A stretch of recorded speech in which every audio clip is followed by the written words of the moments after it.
All right. What's going on, Market Center leadership? Way to have y'all in here. We'll give y'all just a couple of seconds to get in. And as we're doing that,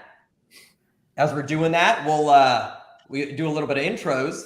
Thanks for coming in. I hope y'all enjoyed the morning keynotes and the script battle that was going on. I'm Nimesh. I'm going to be your host today. I'm the assistant team leader at Houston Southwest and KW Labs advisor. Just a quick reminder that we have a donation opportunity available for hurricane relief down in Florida, and it's a great opportunity for us to help our KW Florida family. They do need our help right now, so please, whenever you get a chance from our main venue, please go ahead and click on the donations tab, and we'd love your support. It's part of our culture. All right. The other exciting thing is that we are going to be having a lot of prizes to give away, and in order for you to win a prize, you're going to need to know the phrase, our holiday movie phrase of the breakout. So listen for it. You're going to see it pop up on the screen, just like the banner is right now for the hurricane relief.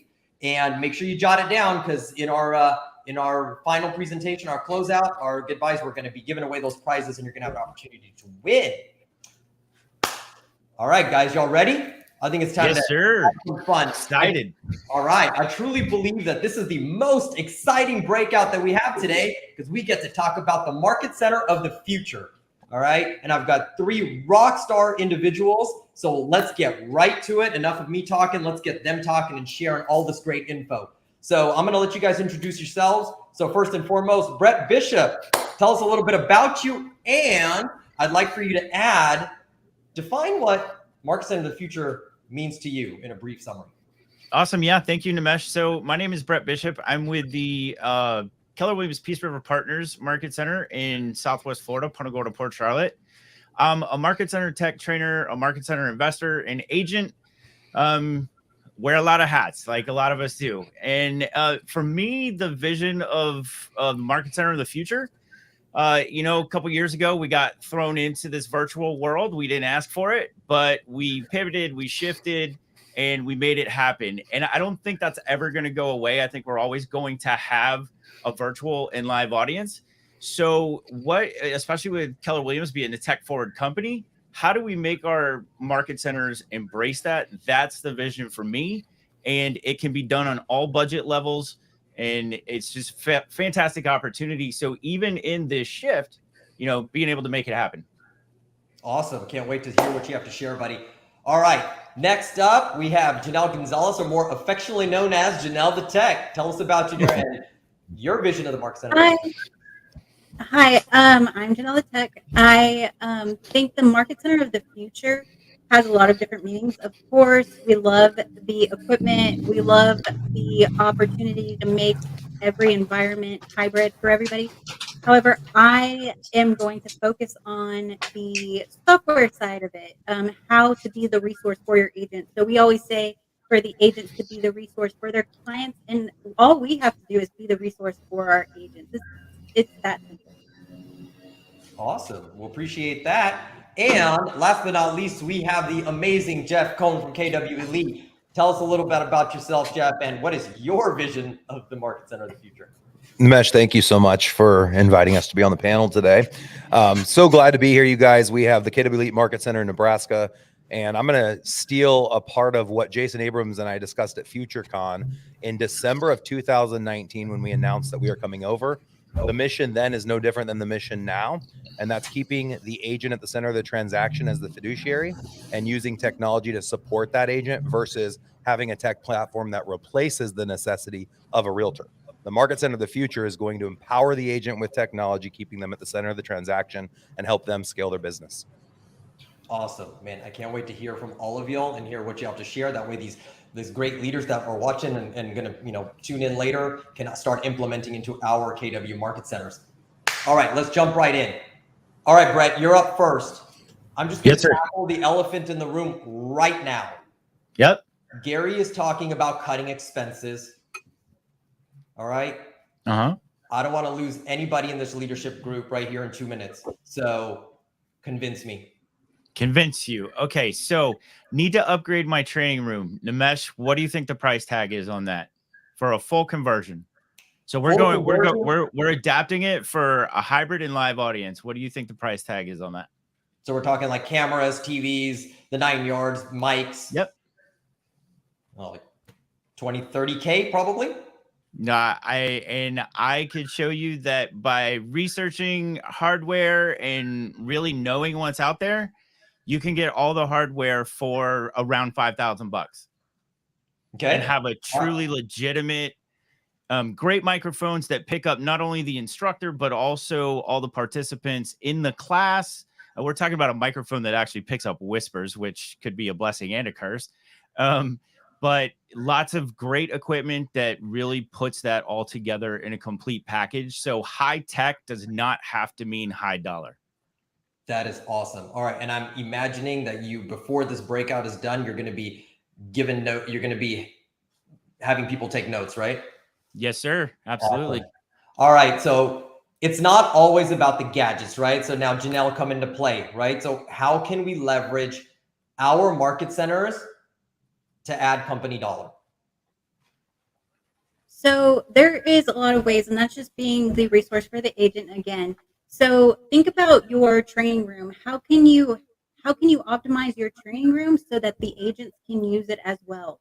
What are some things that you can provide for the agents? Can you provide a studio room for your agents? Could you provide smart plans that have client events detailed in there? Can you put all of the resources into one spot? So a website. And so if you wanted to, I have a website, www.lifeatkwcb.com. And what that is, it is an agent resource goldmine. You can find anything there. And the beauty of this website is that it was also built by agents.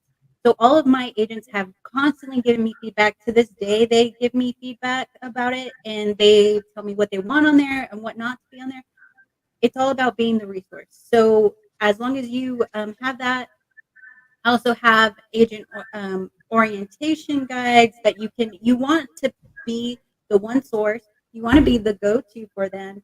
You can also have different opportunities for them to rent out equipment as well.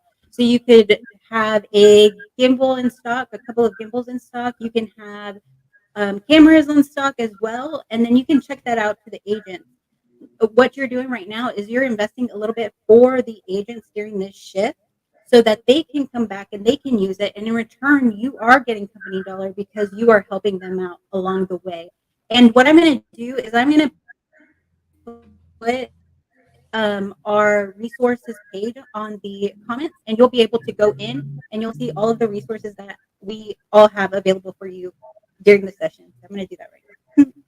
Yeah, that's right. I was just about to mention that for everybody that's already tuning in and that tunes in later, we have a resources tab where you can go in, and these 3 great people have shared information that they're going to be talking about and more, and you're going to be able to just access that and have it ready for you when you're ready to implement it into your market center. All right, Jeff. So we could argue that you already have a market center of the future. All right. In fact, when I was doing my prep, I was joking that we're all going to catch up to you in like 2045. All right. But that being said, you talk a lot about a hybrid tech powered office of the future and hybrid powered rooms. Tell me a little bit more about that. What does that mean? So right now I'm sitting in our 30 by 30, so about 300 square foot studio room, like what Jannel was just speaking to. It's a podcast station where we can create webinars, take headshots, create informational videos, whatever we want to broadcast from here. We actually got the idea from KWRI. They have their own little mini broadcast studio there. Everything you see behind me are props. So I have a prop room. I can switch the props out dependent upon the podcast that's getting recorded or the content that we're creating. We also have a training room like Brett was just sharing. And I agree with you, Brett. You don't have to spend $100,000, but we did. Yeah. Our training room has 4 wall mounted 4K cameras. They're all on remotes. We have 12 mics throughout this space. And we make that room available to all of the indies that are attached to us, the teams that are attached to us, the agents that are attached to us. But we also have a lot of other businesses that office in our same office that are businesses I own, which are our vertical integration companies like mortgage, title, insurance, property management, development, coaching, etc. And then we have the 6 high-powered conference rooms. Now, all of this was ideated on prior or pre-COVID. And so the timing couldn't have been better because everyone was like, how are you going to keep operating? And we said, well, virtually, because our belief is that the future market center will provide all of its solutions, both virtually and in person. So the in-person tech solution now is kind of expected. At the time when we launched in we moved in August of 2020, it still wasn't realized in most offices. So we have Aver sound bars with inset 4K cameras on all of our 55-inch flat screen monitors. And then all of our rooms can be reserved using Team software, Teem. So our G Suite is connected to all of the rooms, not only in my office, which is our headquarters, but in 9 additional offices throughout the state of Nebraska. So to be an expansion office, which we call an indie office tied to us, MAO or indie, you have to have one room that runs the Team technology. So right now it looks like I have someone floating, showing off the studio. I didn't know Kat was going to do that. Haha. This is Cool. awesome, Jeff. Yeah, so there's an example of our training facility. There's 2 85-inch flat screens, 2 75s, and then that's our production studio.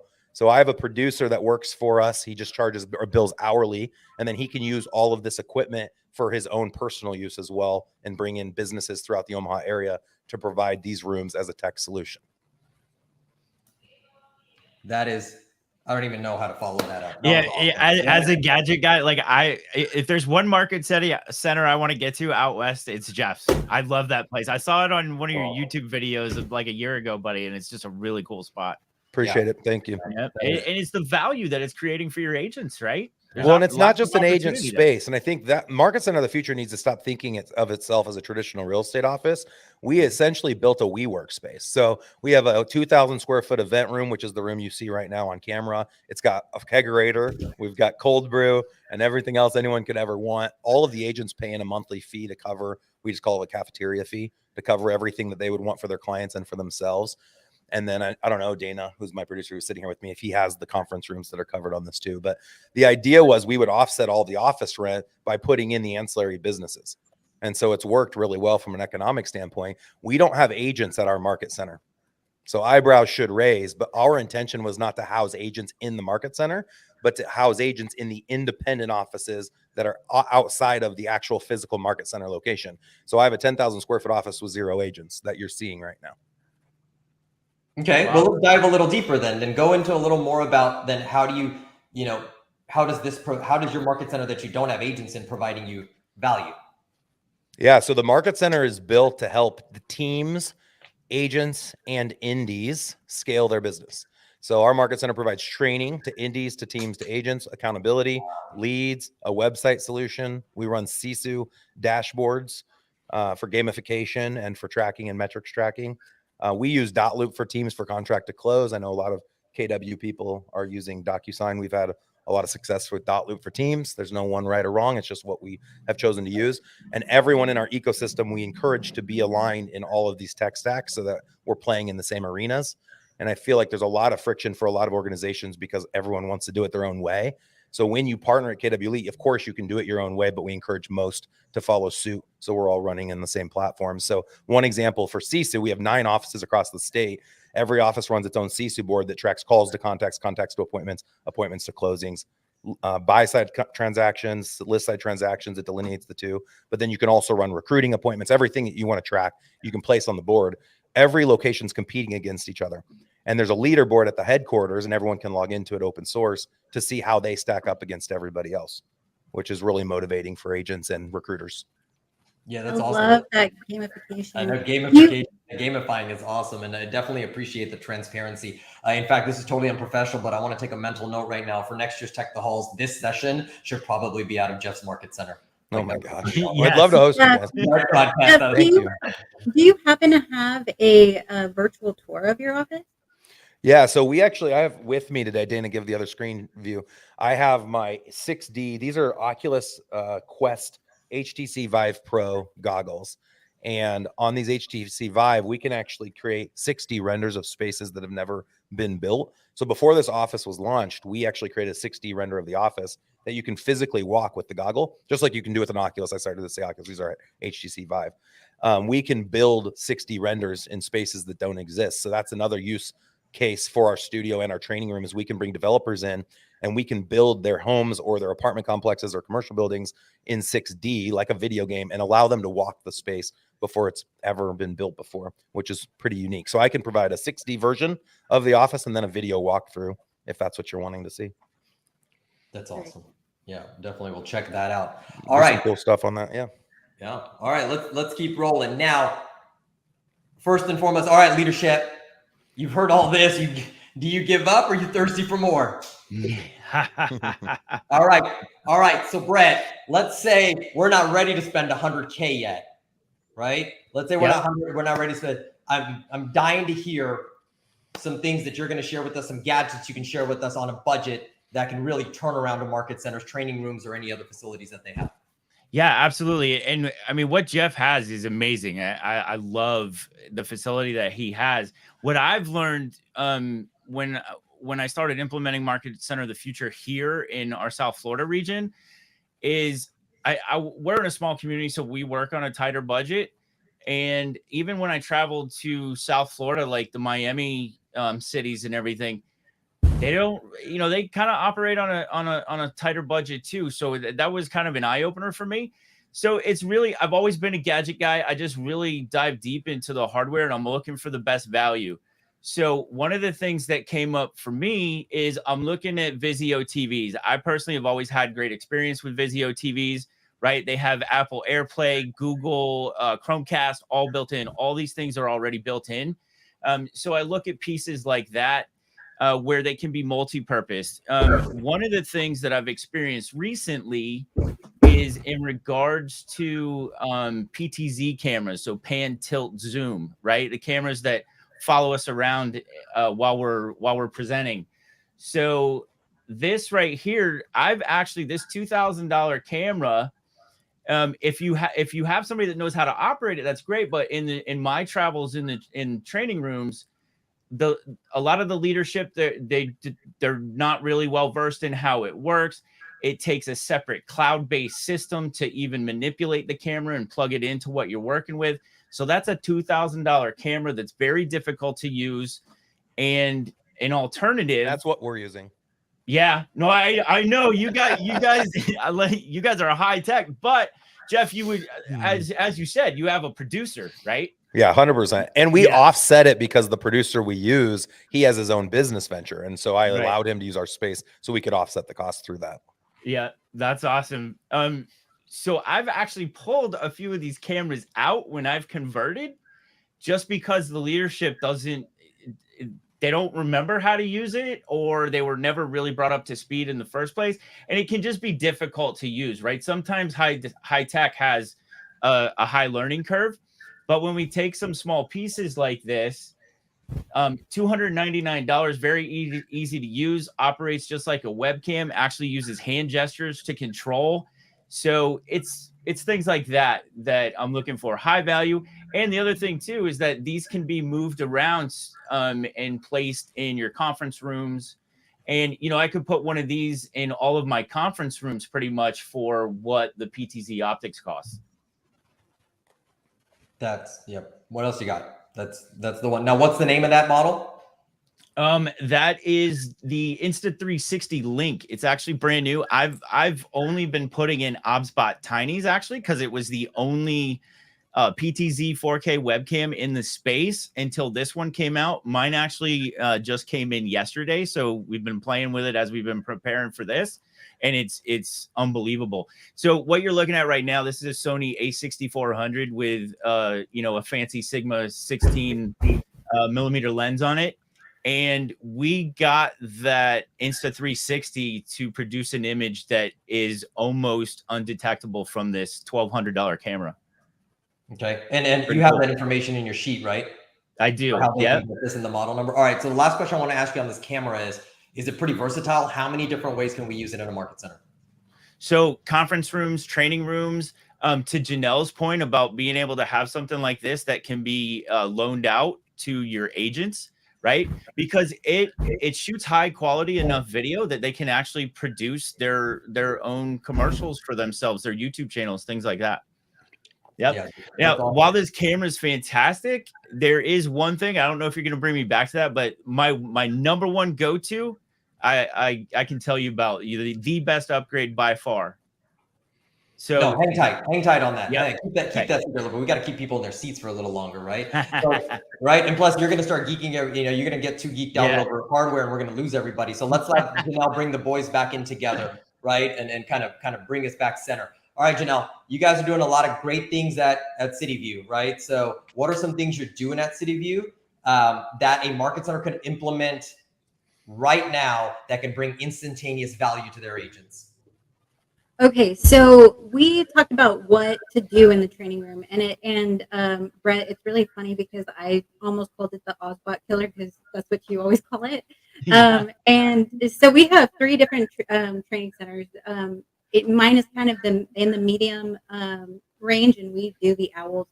However, we have to get them into the training room. We can have this wonderful training room and not have anybody in it. We have to have people come in. So one of the ways that we have implemented getting people in is we do something called themes. It's a huge marketing thing, and we get our ALC, which is our Agent Leadership Council, and we use them as ambassadors. I say we use them, but they volunteer. So they pick a month of the year, and in that month they speak of something they are highly passionate about. So let's say one is loving on your business, or March, like finding your pot of gold or funding your pot of gold. There's all kinds. Don't ghost your business plan in October. There's all kinds of things, and we assign that ALC member, and we blast it out on social media, and we give them that love that they deserve. And in turn, because people love these ALC members, they are more likely to come into these classes. Not only that, they are experts in this area. So they have great knowledge and value to add back to the agents. And they love it. And it's just a win-win-win situation. And it is easier to market, honestly, when you have a theme. You can make it fun. And to add on to what Jeff was saying, it is about gamifying it. It's about making them want to be here. I love the services that you added on there, because we want to make this the place for the agents, the place there they want to go. We can always make work a little more fun as well. It's awesome. Appreciate it, Janelle. All right, Jeff, we're going to take this in a slightly different direction. You talked about how awesome your market centers, you showed us, right? But there's something very specific that I had heard from you that I'd like to know a little bit more of, and that's NFC, right? Like you're talking about near field communication. Tell us how you're incorporating that into the market center. Interesting. Cool. I didn't even know this was a question I was going to get today. So near field communication, everyone has it. They just don't know it. On their credit cards, the little chip that you have to stick in the chip reader, you can also like put that on top of a chip or a card reader, and it just automatically charges you money. That's near field communication. That has a lot more code on it than a normal chip card. I'll pull my phone out. So on my phone, and all the agents that join our company, we have an NFC chip that we can place on a pop socket, or you can place it on your phone, or you can have a card, you can have a watch band that does it. Essentially, we use that to replace the business card. And why we do that is because, of course, we all know the business card ends up in a trash can. Mm-hmm. If you actually learn how to hand out a business card, you don't hand out a business card, you receive a business card, and then you add a person to your contacts, and then you send them a text message with your contact card. So the NFC has worked really well for agents because it represents tech. And so it's not the piece of tech that's actually making the difference, it's what it represents. So if an agent's empowered and says, oh, I don't even have a card, I use this tech piece, and let me tell you more about how I help you sell your house with technology, that's kind of the play behind it. You can go order one of these cards for like $30 online. You search NFC card. There's tons of companies out there that offer them, but that's one of the unique ways we separate ourselves from everybody else when they launch in our company. We also create a QR code for everyone. I don't know if you can see this on screen, Dana, but my home screen on my phone, when I turn my phone on, is my QR code, which points to the same place that the NFC chip points, which is just a landing page. It has my Venmo account. It has all of my call to actions or CTAs across all my business ventures. It has my contact information. And so people are always like, wow, that's really cool. I click one button, I have all your contact in my phone, and I don't have to take the time to go program it. I can't tell you how often, and then everyone knows this is the case, we'll all meet Janelle at dinner, and we don't have a lot of time to exchange information. I'll be like, what's your phone number? And I'm now in my phone trying to figure out, how do I spell Janelle? What's your last name? Now I have to ask her that, and I'm embarrassed. What's your URL? What's your email address? What's your home address so I can send you something? Like, why are we doing this still? It's 2022, almost 2023. Why can't I tap her phone? Which, if we want to go back, you want to talk tech, You used to be able to bump phones and transfer data, and then the federal government got involved and no longer allowed it. That was like 7 years ago. Yeah. So NFC is the next best thing, and you can just put it up on a phone that has a reader. Apple is default reads, and Android you got to turn it on. But it just on the opposite side of your cameras, there's an NFC reader on your phone, and you just tap this, and it populates my link on your phone, and then you click a button, and I'm automatically in your phone. That's awesome. I want to show how like-minded this panel is. Hey, let's go. That's I awesome, was Brett. just about to say, you can create. I created a website, digicard.space, just for NFCs, because if you think about it, it is just one landing page. And earlier in one of the sessions before, we talked about how you can actually make a digital business card in Command, in Designs, because all of those designs are publishable to the web. So you can use the Instagram story template and just put all of the links that you wanted to, and you can basically make your own link tree. And on top of that, these NFC wristbands, I think I bought like 5 for $15. I cheap. literally find them everywhere. They're in my purse, they're in my backpack, they're everywhere, because I just love to just grab something, and you can program it in 2 seconds with an app from the Play or Apple Store that is free. So I am going to actually, I didn't put it on here because I didn't think that this was going to come up. However, I'm going to put a link in Command Your Conversion on a how-to on how to create a digital business card in Command, and how to add it into your website, in your Command website as well. Yeah, that's awesome. And I'm glad it's perfect. See, we're all in the same wavelength here. I'm glad you went there. So clearly Janelle made it obvious that this is something you can do in-house, you can do it yourself. And Jeff, that's where I want to go with you. Because of the scale you're at, and you're giving these to all your agents, or you're providing or giving the opportunity for your agents to have this, are you guys outsourcing this, or are you creating your NFC in-house? Yeah, like she said, so in the App Store, there's lots of different NFC apps you can use to write on the card.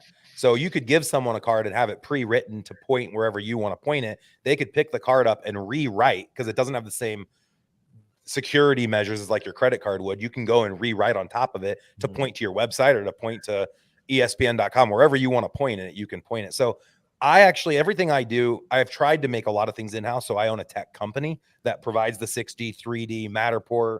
We do all sorts of different special projects. We're working on non-fungible tokens right now associated to real estate. And one of our little side projects was near field communication. We did it during COVID because we were bored. And so we built an app and then built these out for all of our teams that we work with. And I have a big distribution channel through our coaching organization, Elite Real Estate System. So I have hundreds of teams that are part of my world. And I wanted to provide them the access as well to all these cool little tech hacks and technology pieces like NFCs. And that's kind of why we built that in-house. But you can do all of this through Command. I didn't even know that, Janelle. So that's really cool. Yeah. So to that point, Janelle, and I'm glad you brought that up. My the one that I have on my phone that I showed you on the lock screen, I did that in Command, and my YouTube channel will actually be in the resources for this session, and the video on how to do that is actually on the YouTube channel. That's awesome. That's awesome. Appreciate it, Brett. So that definitely take advantage of that resource tab. That's why we have it there. It's there for all of the breakouts. All right. So every panelist has their own sheet, or every breakout has their own sheet with every panelist's info. So make sure you're grabbing those in all of the breakouts. Okay. And you're going to have access to those for quite a while. We're going to leave it up till at least family reunion. All right. So I'm going to put you guys on the spot a little bit. Let's start with you, Brett. Okay. And everybody else, leadership panel, that's tuning in. Make sure you're ready to take notes on this. All right, Brett, if you could pick one thing that a market center can implement here right in the first quarter in Q1, what is it? So my one thing to create a training room that works for your regional trainings, your team meetings, all of that stuff would be this right here. This is the Acoustic Magic Voice Tracker microphone. When I do a Market Center of the Future upgrade, this gets ceiling mounted. And the coverage this thing has, there's about 8 microphones in there, and it uses digital tracking to figure out where the voice is coming from. And basically, this will pick up the presenter, everybody in the class. It is the #1 upgrade to kick up your virtual and hybrid trainings. That's awesome. So if it's sitting like in the center of the training room, you're telling me that it can pick up clearly the speaker up at the front of the room and maybe a few people in the audience as well? So when I put them in quite a few 30 by 30 training rooms, mounted pretty much in the middle, and I can stand in each of those corners and talk in a very soft voice, and it will actually pick it up from those far corners.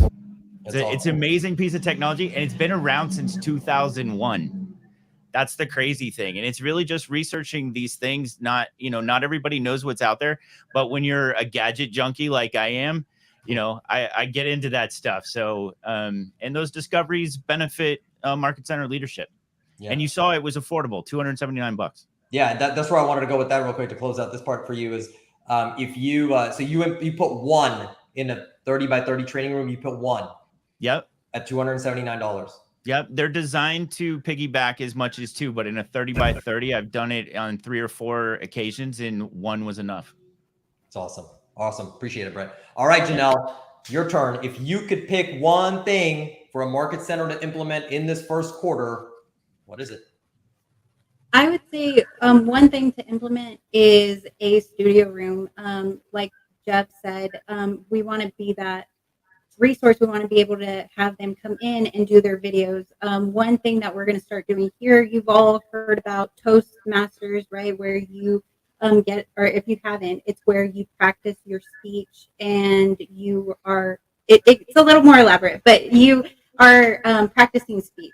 Now, if you took that, and all you have to do is get creative, but if you took that and you made a class in how to do videos with that same thing, you practice how to do videos in class, and you walk out with the video. What you're doing is you're providing a source for them to actually do what they need to do, and you are ensuring it. You are providing value. You are being the resource, everything that they need, and you are helping them and getting them coached into being more comfortable being on screen. So I would say get creative with your classes and implement that. Also, add captions to your videos. They automatically do it when you go on to Facebook now. However, there's a lot of times people are sick of looking at videos, so they'll just start reading the screen. Or a lot of people have their phones on silent at all times. So you can add the captions, and they're more likely to see it. Okay. All right. Here. So you talked about the room and how it adds value to our agents, and I 100% agree with you. But we're talking about the market centers implementing this. So tell me a little bit about what the room looks like. How can they make this room? What do they need? Oh, it's very simple. So you can have a very elaborate room like Jeff. That's amazing. However, all you need is a simple background, like I have right there, that you can just a clean background they can use, or a green screen, whatever you would like. And then you would just have a microphone, and that there's plenty of resources, Yetis, and all those, and a selfie light, and also a good camera. And Brett's camera would be perfect for that as well. Awesome. Appreciate it. All right, Jeff. We all know you already have Agent Disneyland, right? That's what your market center is. Saying that, same thing for you. If you could pick one thing that a market center could easily implement here in their first quarter to start, on that journey to getting 100%. where your market center's at, what is it? You guys are nailing them all. So Brett, thank you for sharing your strategy with the mics. Mics is the hardest thing is to get good audio. It requires a lot of different pieces that people don't think about. Internet connection is huge. You have to have fiber. You have to have enough. If I assumed that in this office, we'd have 30 people on live stream at the same time. So I had to pipe in enough fiber to make sure that I could have a ton of agents online. They could all be streaming, upload, download speeds were going to be sufficient. And then your mics have to sound clear. In all of our conference rooms, which is one of the tech strategies that goes along with that, having clear vision, visuals. So having good cameras, and there's a lot of inexpensive solutions for that. I had talked about Aver soundbars before. There's a lot of stuff that's smoke and mirrors. The NFC card's smoke and mirrors. It's not going to go make you a lot of money. And I think that my feeling, if I think about if I were to launch 20 more market centers next year, and I'm launching a lot of these indie offices, having a room to facilitate a training is the most important thing you could do going into this shifting market. So we launched Elite Real Estate Systems training in 2017. It trains agents, teams, investors, ancillary businesses. And we have a space in our office, in our training room, and all of us have been talking about having this training space where we're always running the trainings. They're broadcast from our headquarters, but in all of our offices, both people in and outside of KW, they all have those playing in a training room every Monday at 11:15, every Wednesday at 11:15, every Thursday at 11:15, even if agents aren't in there. And you want to get people involved. Jannelle, you nailed it when you said it's one thing to have the training room. It's another thing to fill it up. It's hard to fill it up. Agents were amazing without training the last 5 years because everything sold when you put a sign in the yard. Over the next 5, it's not going to be the same. We're going through a shift right now. And these trainings that we make available to our market centers will be the difference maker to make your agents and teams and market center profitable over the next 5 years. So have a training room, encourage people to attend, stream everything virtually, make it available on Zoom or whatever tech stack you want to use so people can attend and be a part of the meeting virtually. And that goes back to having good quality technology inside the room. You guys saw our training room. We have those big flat screens. So when people are in our room, if Jannelle was attending right now, it'd feel like she was in the back of the room. I could see her just as well as I could see anyone else. And I could hear her. We use Sonos sound bars. They're $1,000. So when she talks, I hear her through the Sonos. So does everyone else in the room. And then make sure that on all your company meetings, you're recapping what they missed out on if they hadn't attended. You do a quick mini session at your company meeting of what they missed. So you give like the bullets, Cliff Note version, and then always be upselling the future meetings to get people to be in the room, and then host all of the recorded trainings in a Google Drive or in a dot loop or on a website that's indexed and searchable. So people can go back and search trainings they missed. So when they join the company and say, hey, I don't know how to do lead prospecting or whatever the thing is, you can say, well, we have a training on that in 2 weeks. But if you want to watch the 7 past trainings on that particular topic, here it is. So I would say a training room that actually provides training on a weekly basis. That's awesome. Appreciate that. I'm going to put you on the spot a little bit, okay? Because I know you're great at adapting. There's another piece that was intriguing to me when I was just kind of listening to your, the information that you share. And we're talking about market center of the future, and I'm going to kind of step away from the gadgets and all the glitz and that we were just talking about for the last 15 or 30 minutes. Something very important to you is also leverage and leadership team and individuals to help market centers provide value. Can you get into that a little bit? It's not just about the visuals and the glitz and the glamour. What about the people behind it? That's an interesting question. That goes more into like thought leadership. Mm-hmm. So Gary Keller knocked it out of the park on the cover of MREA, top right corner. If you all know the quote, it's not about the money. It's about being the best you can be. And I've always poked fun at Gary and said, it's not being the best you can be, it's becoming. Life's journey is there's no finish line. It's always bettering ourselves. And so what I have come to find is the leaders in my world, the only way they could continue to keep me in their world was if they became a better version of themselves every day. The only way we change is if we change, and how we change is the difference between the books you read, the podcasts you listen to, and the people that you spend time ideating with, like we are right now on this call. It is on our it's our responsibility. The onus is on us. The monkey is on our back as leadership to help the people in our market center, both the admin staff, the agents, the teams, the MAOs, the indies, become better versions of themselves. And so, yes, you can look at all these gadgets and technology and all this stuff's cool, but is it helping people become better? And so what we do at the end of every year is we reassess. I call it career visioning. I called it that before I joined KW. I know you have a different course we have a different course in KW called career visioning. But ultimately what we would do is we took the page out of the playbook of multi-level marketing companies, and we empower our agents, encourage our agents to create vision boards that represent their lives. And so that vision board would be a 12-month to 5-year goal. And then we work with them one-on-one, our success managers do, to create key performance indicators that we track on CISU to see if they're doing the leading indicators and the lagging indicators to have success. So if your goal is 24 sales in 2023, how many calls do I need to make to get how many contacts, to get how many executed contracts, to make the money, to then go realize the dream that's on the vision board? Most of us just talk about the money. We don't talk about what the purpose is behind the money. And once you help the people in your organization to find their why and understand the purpose behind the money, they'll become more passionate about showing up in your training room. I love it. I love it. It goes back to that saying where it's like, we talk about, hey, overnight success. Yeah, nobody ever sees the journey that took, that they took to get there in that overnight success. All right, guys, I appreciate that. So let's open the floor up a little bit. Let's see if anybody's got any questions for you guys. Let's see as they come into the chat, and if there's any coming in while they're coming in. I'd love for y'all to just now open it up a little bit and talk about anything else you'd like to share. I know you guys could probably talk all day on this topic. I do want to add one thing. I think something really important to have in the market center is actually a market center tech trainer if you don't have one. Because if you have one, they are dedicated to making your environment the best that they can for the agents. And they are involved in all of things tech. We have so many great resources as far as our tech leadership calls that we have every week. We have infinite number of resources for tech. And so if you don't have one, I highly suggest to put one in the market center you would like to grow. As well as if you looked over at our sponsors, we have a couple of different great resources. Really, for this session, it's amazing because we have Brett, who is Realty Tech Guru, and he has all kinds of gadgets in his YouTube channel. We have SD Tech, and they do build outs, and they are very knowledgeable on all of the tech. And yes, it's not only just in one location; they are national as well.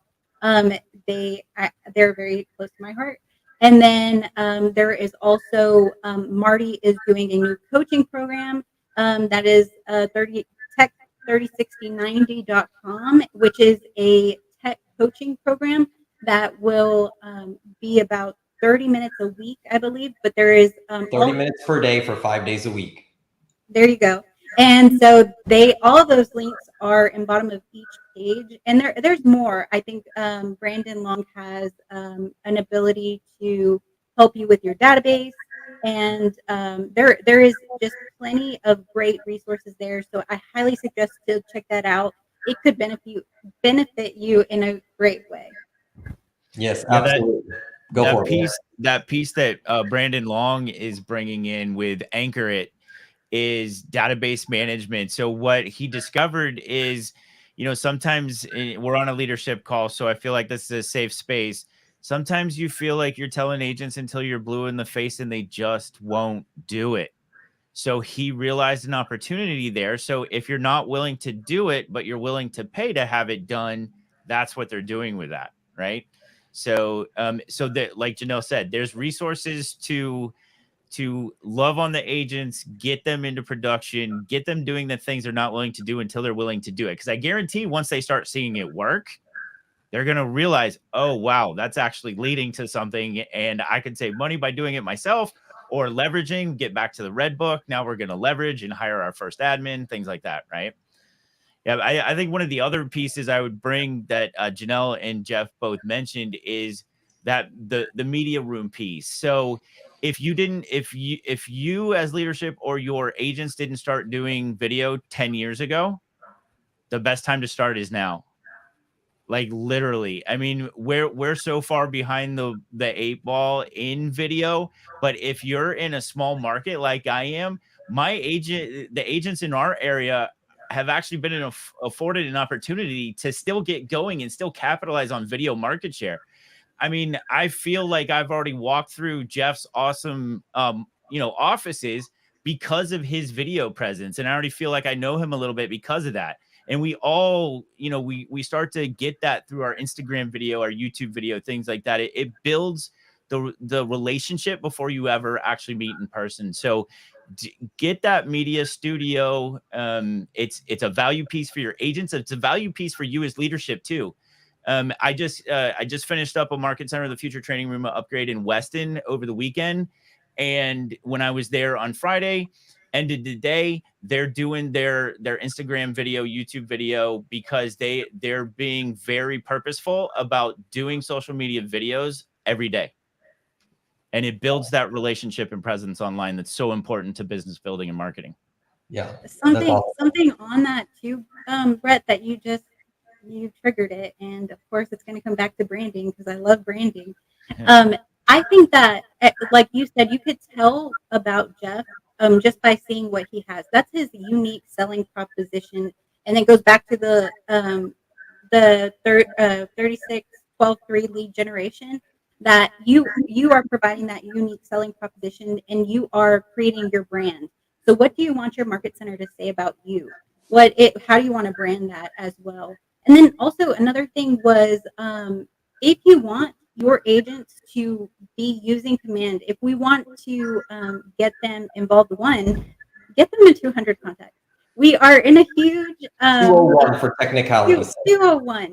Get them there, because the easier you make it for them to use our system, the easier that the more that they're going to want to use it. And on top of that as well, be the example. Send out your emails using command.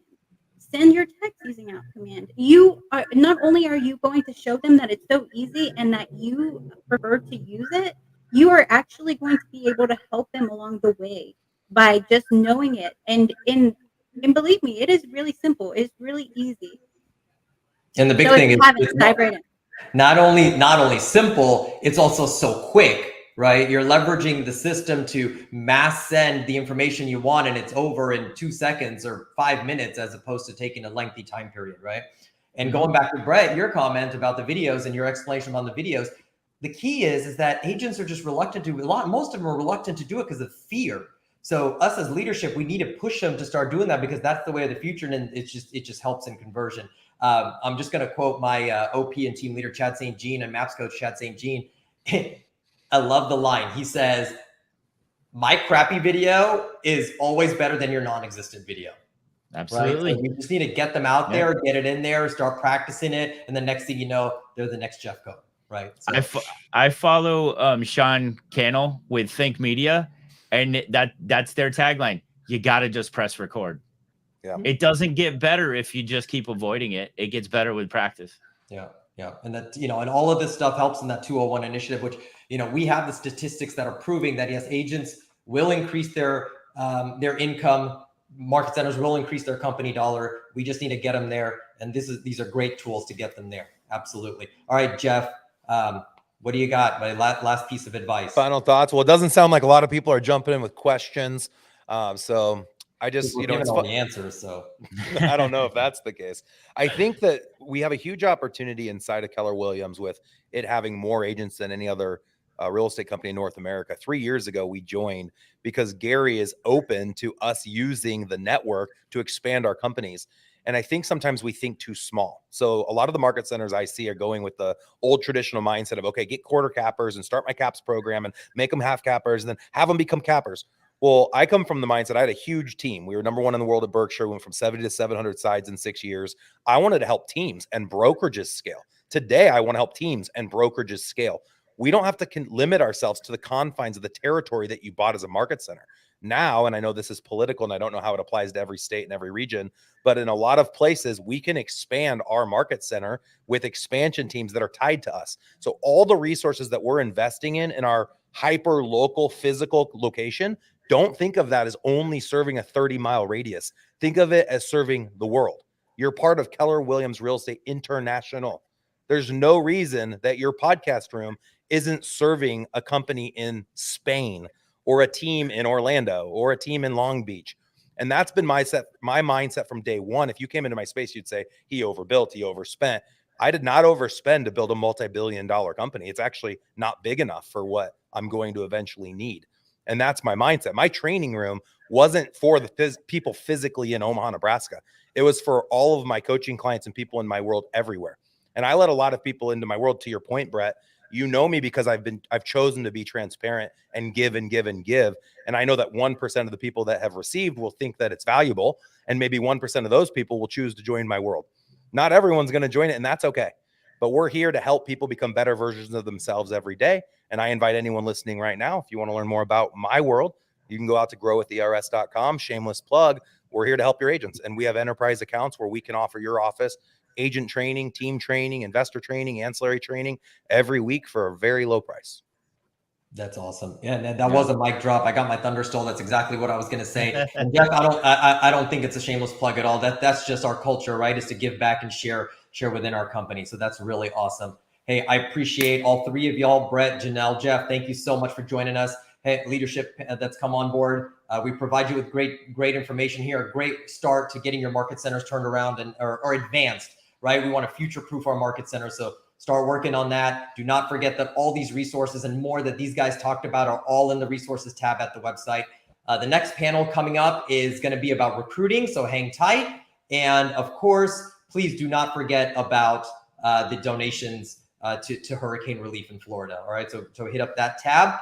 Stick around all the way till the end because we have a lot of prizes to give away, including some cool gadgets by myself and Brett. Where's it at? Oh, it's over your shoulder. And you have a chance to win the grand prize, which is going to be a all-paid family reunion 2023 Anaheim ticket. Okay, so stick around. All right, guys. Enjoyed sharing the panel with you. Guys, thanks.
Hi there, Keller Williams family. My name is Brett Bishop. I am the founder of Realty Tech Guru, and I am proud and excited to be a sponsor for this year's Tech the Halls presented by the South Flexus Regions. At Realty Tech Guru, I am here to offer consultation services to upgrade the technology in your training rooms and conference rooms of your market centers so that we can bring them into this new age and moving into the future, hence Market Center of the Future, where we can offer a hybrid experience, create value for our agents, for learning, and also for using those facilities to help build their own business. So join us for a day packed full of tips and tricks and business building techniques. You'll walk away with lots of resources that you can implement in your business and your leadership practices right away. And at the end of the day, for the gift wrap-up show, we're going to be giving away some prizes. And one of those is a Stream Deck Mark II that I've donated for that giveaway, and it will help you get your market center headed into the future. Welcome to Anchor It, your database management solution. Built for realtors by realtors, we have the answer to all of your database challenges. Need contact, connection, or conversation revival? Have duplicate records you'd like to clean up? What about that 36-touch creation and implementation you've been talking about? Anchoring you to your business has never been easier. Scan the QR code and get on board. I started working with Keller Mortgage December of 2019. I had just gotten off of a buyer consultation and I had heard raving reviews, so I thought, why not try them out? I clicked on the link on the Keller Mortgage app, and from that moment, my world was changed. One of the key components is the fact that you're not only saving time, but you're also saving money. We're in the process every step of the way. They're giving instant updates, so we know when the appraisal's ordered. We know when they have loan approval. And that's really important in our business, just knowing where the clients are at and having that instant communication. I had an investor client that I had met, and he told me, Kate, listen, you obviously think highly of Keller Mortgage, and I can promise you I've interviewed every single lender and there's no one that can compete with my lender. I said, what do you have to lose? The next day he called and said that he is going with Keller Mortgage. He was already having a great experience with communication, and we've now closed over 5 homes with that same client. In total, I've closed 81 families with Keller Mortgage. Even if I have a client that's buying in Iowa, we can refer them, and we're even in every step of the process with our referring agents. And that is really important, just that consistent communication and knowing where they are in the process. I set expectations, my lender knows what those expectations are, and I'm confident that every transaction will close on time, they will have the communication updates, and that they will have a great experience.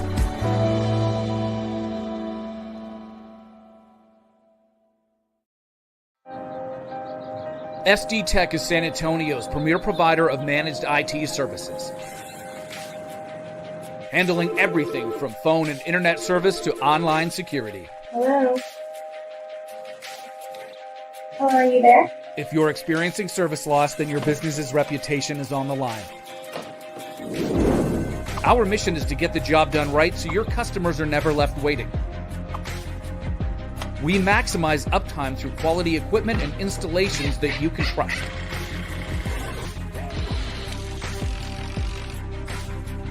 JannelTheTech offers premium services in managed IT, cloud hosting, virtualization, data storage, and backup. Using the latest VoIP phone systems, you can engage your clients through consistent IT solutions that never let you down. By remotely monitoring your systems, we ensure your IT services are always working. Helping fellow Texas businesses obtain better technology and tighter security is our goal. We focus on friendly, efficient customer service. How can I help you? Thank you. Have a great day.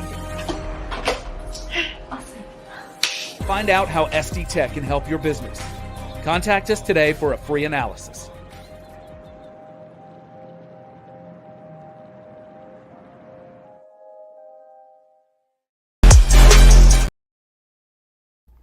Hi there, Keller Williams family.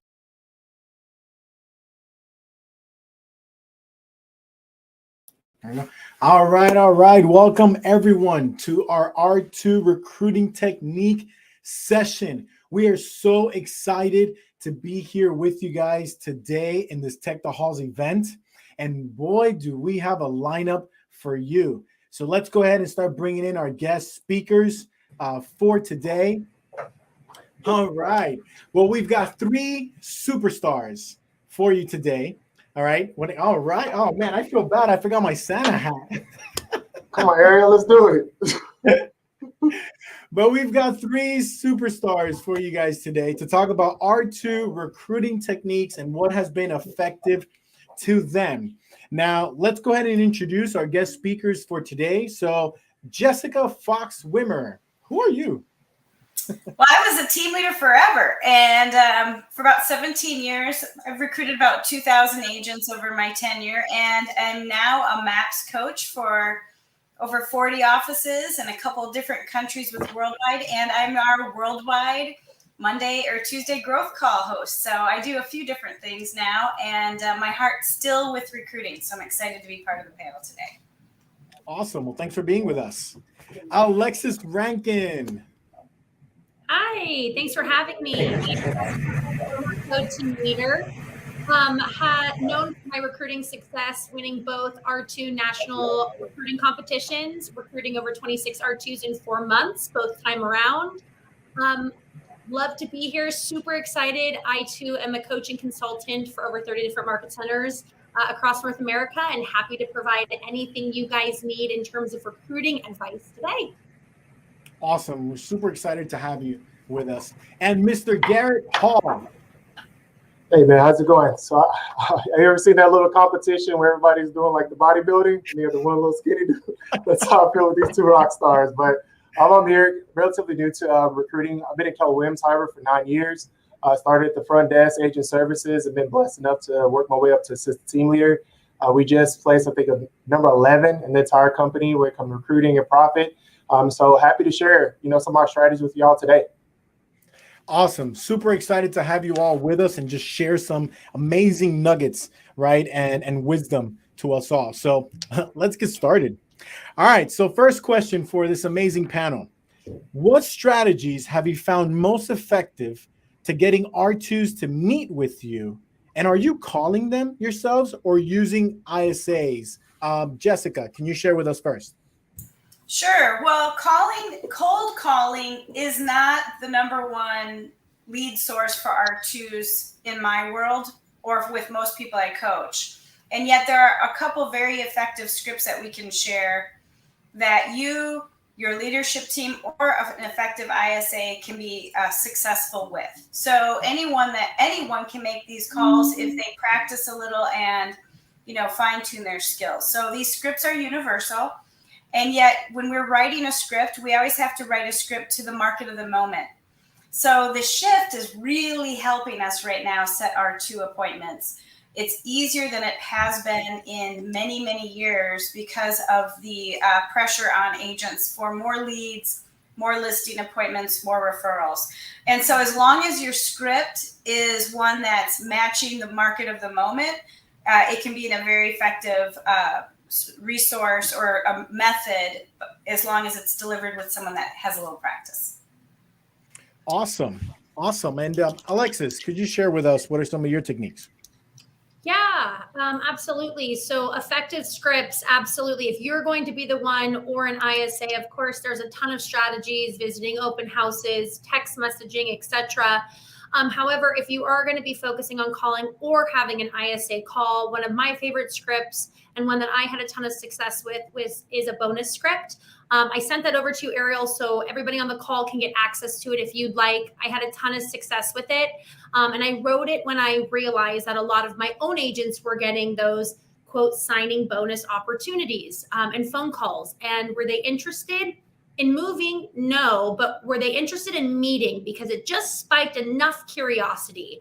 And so in order to combat that, I created a signing bonus script that essentially allows you to pique their curiosity on the other end of the line. And then once sitting down with them, your market center does not need to write a check. It's ultimately the money that you can save them with cap management. And so it's speaking the language that they understand. So again, also like Jessica mentioned, market of the moment. So for anybody that I work with, I always suggest saying, so how is the interest rates increasing, impacting your business? Because what I have always found in my recruiting experience is speaking the language that other agents understand versus the vernacular that Keller Williams uses, like a shift or other things like that. And so if you're going to be calling or having an ISA call, just making sure that you're kind of speaking their language. Totally. And we're really excited to share those resources with you all. If you look in the chat, we've already put the link in there that you can click on to get all the resources that we're going to be mentioning today, as well if you go to the website. All right, KW Tech The Halls, you'll see in the top of the tab, this is resources. And thank you all for sharing those resources with us for everyone in this call. Garrett, what's a strategy that you find most effective in getting R2s to meet with you? It's really basic, and I had no idea that it would work, but listening to our team leader, Larry Frawley, simple coffee, just talking. I remember my coach, Tim Beverlin, he broke it down to me. He's like, hey, do you think Gary's just naturally the most smart person when it comes to real estate? I'm like, yeah, heck yeah, he is. He's like, no. The reason he's the smartest person in real estate because he meets with so many top real estate agents. So like, what are you doing? Kind of build up your knowledge base. So Alexis, that's perfect. Like you're using the language that the real estate agents out there are using too. So I'm just connecting with them, building up our knowledge base, and then getting them into our market center for masterminds. We focus heavily at least once a month on a mastermind, just whatever going on in the market at the time. And we try to get at least a dozen top producers to those masterminds monthly. And that's a great strategy too, right? It's kind of just telling them, hey, we'd love to, highlight you or spotlight you into one of our masterminds. Would you come and join us and just tell us a little bit about how amazing you're doing, right? And who doesn't love free coffee, right? Yeah, and love talking about themselves as well. Exactly. All right, next question for you all. Besides cold calling R2s, what other creative lead generation strategy has been successful to you? Alexis, why don't you start us off with this one? Perfect. I had to unmute myself there. Yeah, I mentioned previously, visiting open houses is a great strategy. Obviously, always being purposeful about your growth committee, investing in your agents so that they'll reinvest in you through referrals. that goes without saying. Number two, in terms of specific strategies, I like the open house visit. If you can manage 2 to 5 open houses each weekend, finding a time where they're not too busy and building that rapport. And then what I always suggest is on that Monday morning, you have those 4 or 5 agents that you can send a quick video message to through a text message so that they're more likely to open it, because what random person sends you a video message via text? But how many random spam texts do we just get that are words? So I always suggest sending that quick video. Hey, it was so nice to meet you. Build that little rapport, remind them what you talked about, and say, I coach top producing agents in our office, and I'd love to get together and share some of the strategies that our top producing agents are utilizing so that you can, and then say something that obviously they brought up in terms of a challenge from that conversation. Love that. Love that. Yeah. Garrett, what are you using as a creative way besides cold calling and coffee? Oh, wait. You're saying something amazing. Go ahead. Sorry. Through retention. I took a great class with Jack Hawthorne. He's the team leader at KW Heritage in San Antonio. And he's like, hey, R2 appointment right now when everyone's moving, R2 appointment with somebody currently in your market center is almost like a re-recruiting appointment. So what I did is start sending personal messages to R2s within our market center. Then I posted on social media, just letting them know that, hey, if you know anybody else out there that would like to meet and sees value, then schedule an appointment, and just kind of working that co-op agent script along with them throughout the appointment has been really successful. I've had a couple R2s sign up just surely off social media posts and wanted to sit down and go over their business goals. Nice. Okay, so hold on. I love that strategy as well. So you're contacting already existing R2s in your market center, kind of doing like a little interview with them, or just a simple conversation that you're recording, sharing it on social media, right? Tagging them as well on it and all, to be able to attract other R2s through that video. Yeah. Yes, because we don't have the market share necessarily or like the social media presence, but if you piggyback on what they already have and they share it, so you're just multiplying that effect, the impact of the post. I take no credit for that. That's all Jack. He does a great class. If y'all want to attend that, just hit him up.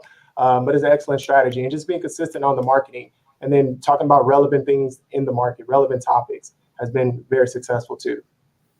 That's great. Well, thank you, Jack, for giving us that tip. Jessica, what can we do creatively?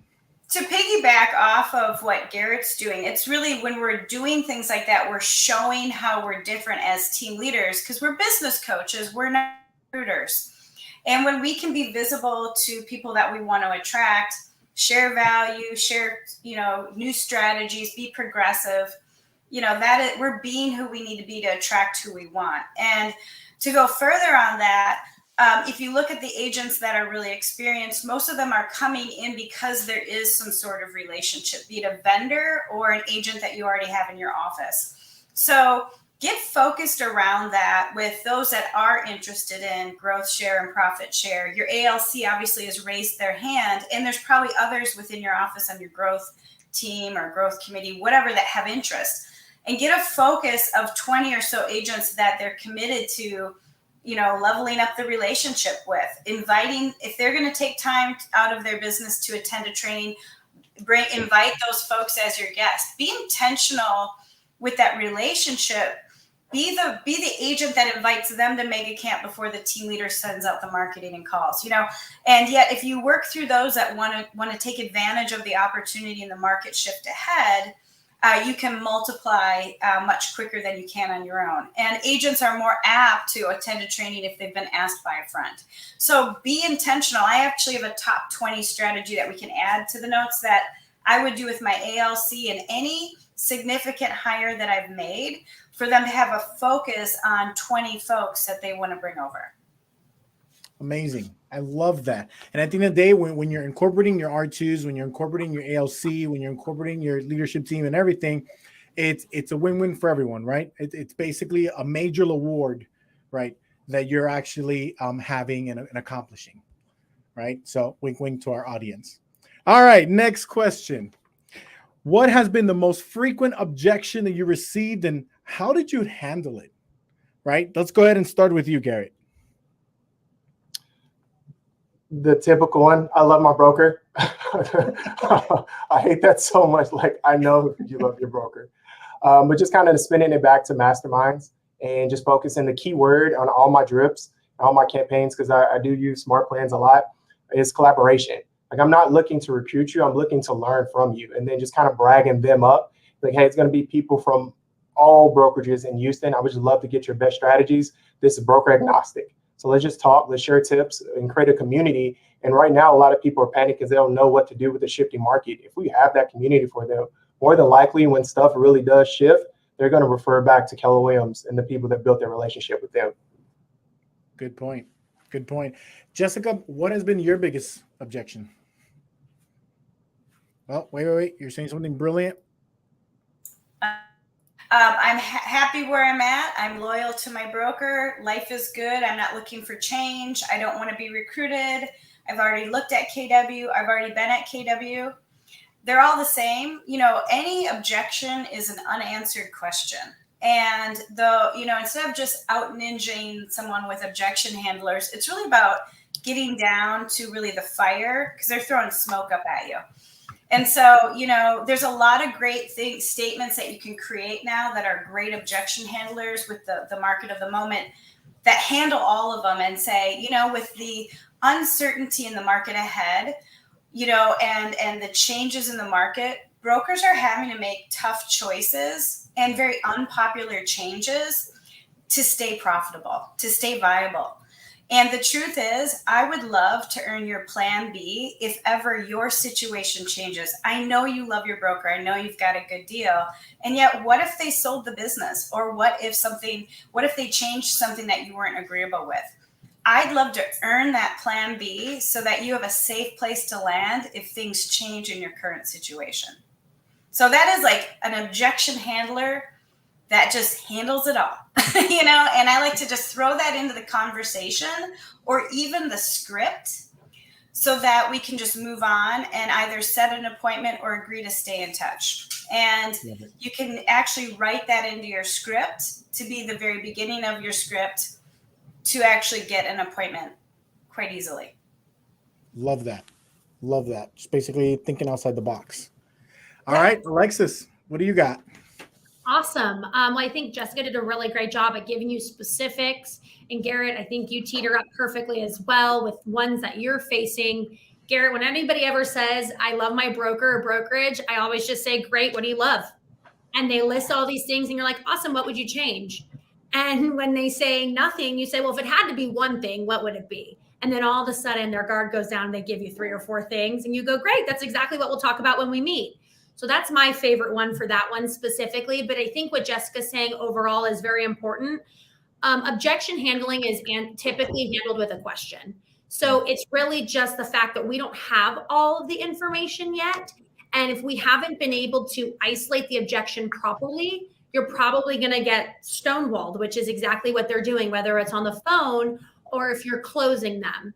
And so if you're closing them, I try to keep things very simple in my life. And I've always looked at, there's really 2 objections you're ever going to get when you're closing an agent. And it comes down to these 2 buckets. It's either time or money. It's either, I want to wait until the 1st. I want to wait until Monday, the new year. It's not the right time. Or this doesn't make sense. It costs too much, et cetera, et cetera. And if it's not about time or money, are we isolating the objection through powerful enough questions to really find out where that fire is coming from? Because like Jessica said, what they're probably giving you is smoke. So making sure you're asking powerful enough questions to isolate the objection before you even try to convince them of anything. Very good point. Yep. Time and money. It always seems to be bottling down to those 2, right? All right. Next question.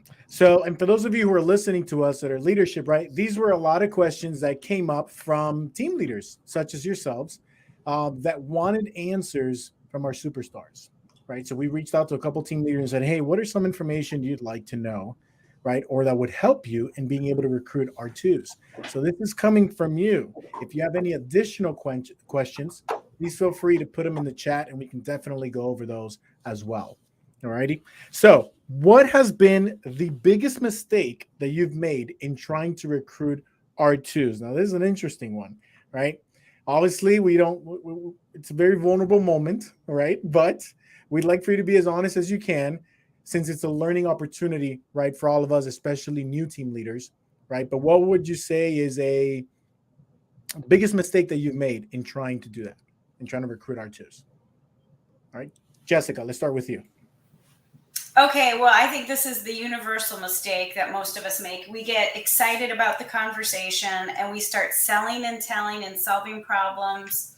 We blow right past the needs analysis. We get a little bit of intel and we try to pitch KW and close them in a conversation before we've really found their true fire. So I would say that's most of us. It takes practice and you need to record yourself to hear yourself doing it. And yet, when we teach recruiting and recruiting skills bootcamp, we teach it like it's a baseball diamond and you can't skip first base to go to second. And most of us do. So when you get there, you have to learn how to acknowledge that you've kind of blown past the needs analysis and you've got to catch yourself and back up. And that's the only way you'll ever have the ammo you need to close them, because, it's not the economic model. It's not X. It's X plus something that's really going to get them to move. And most of us find one or two things we can solve when we start pitching.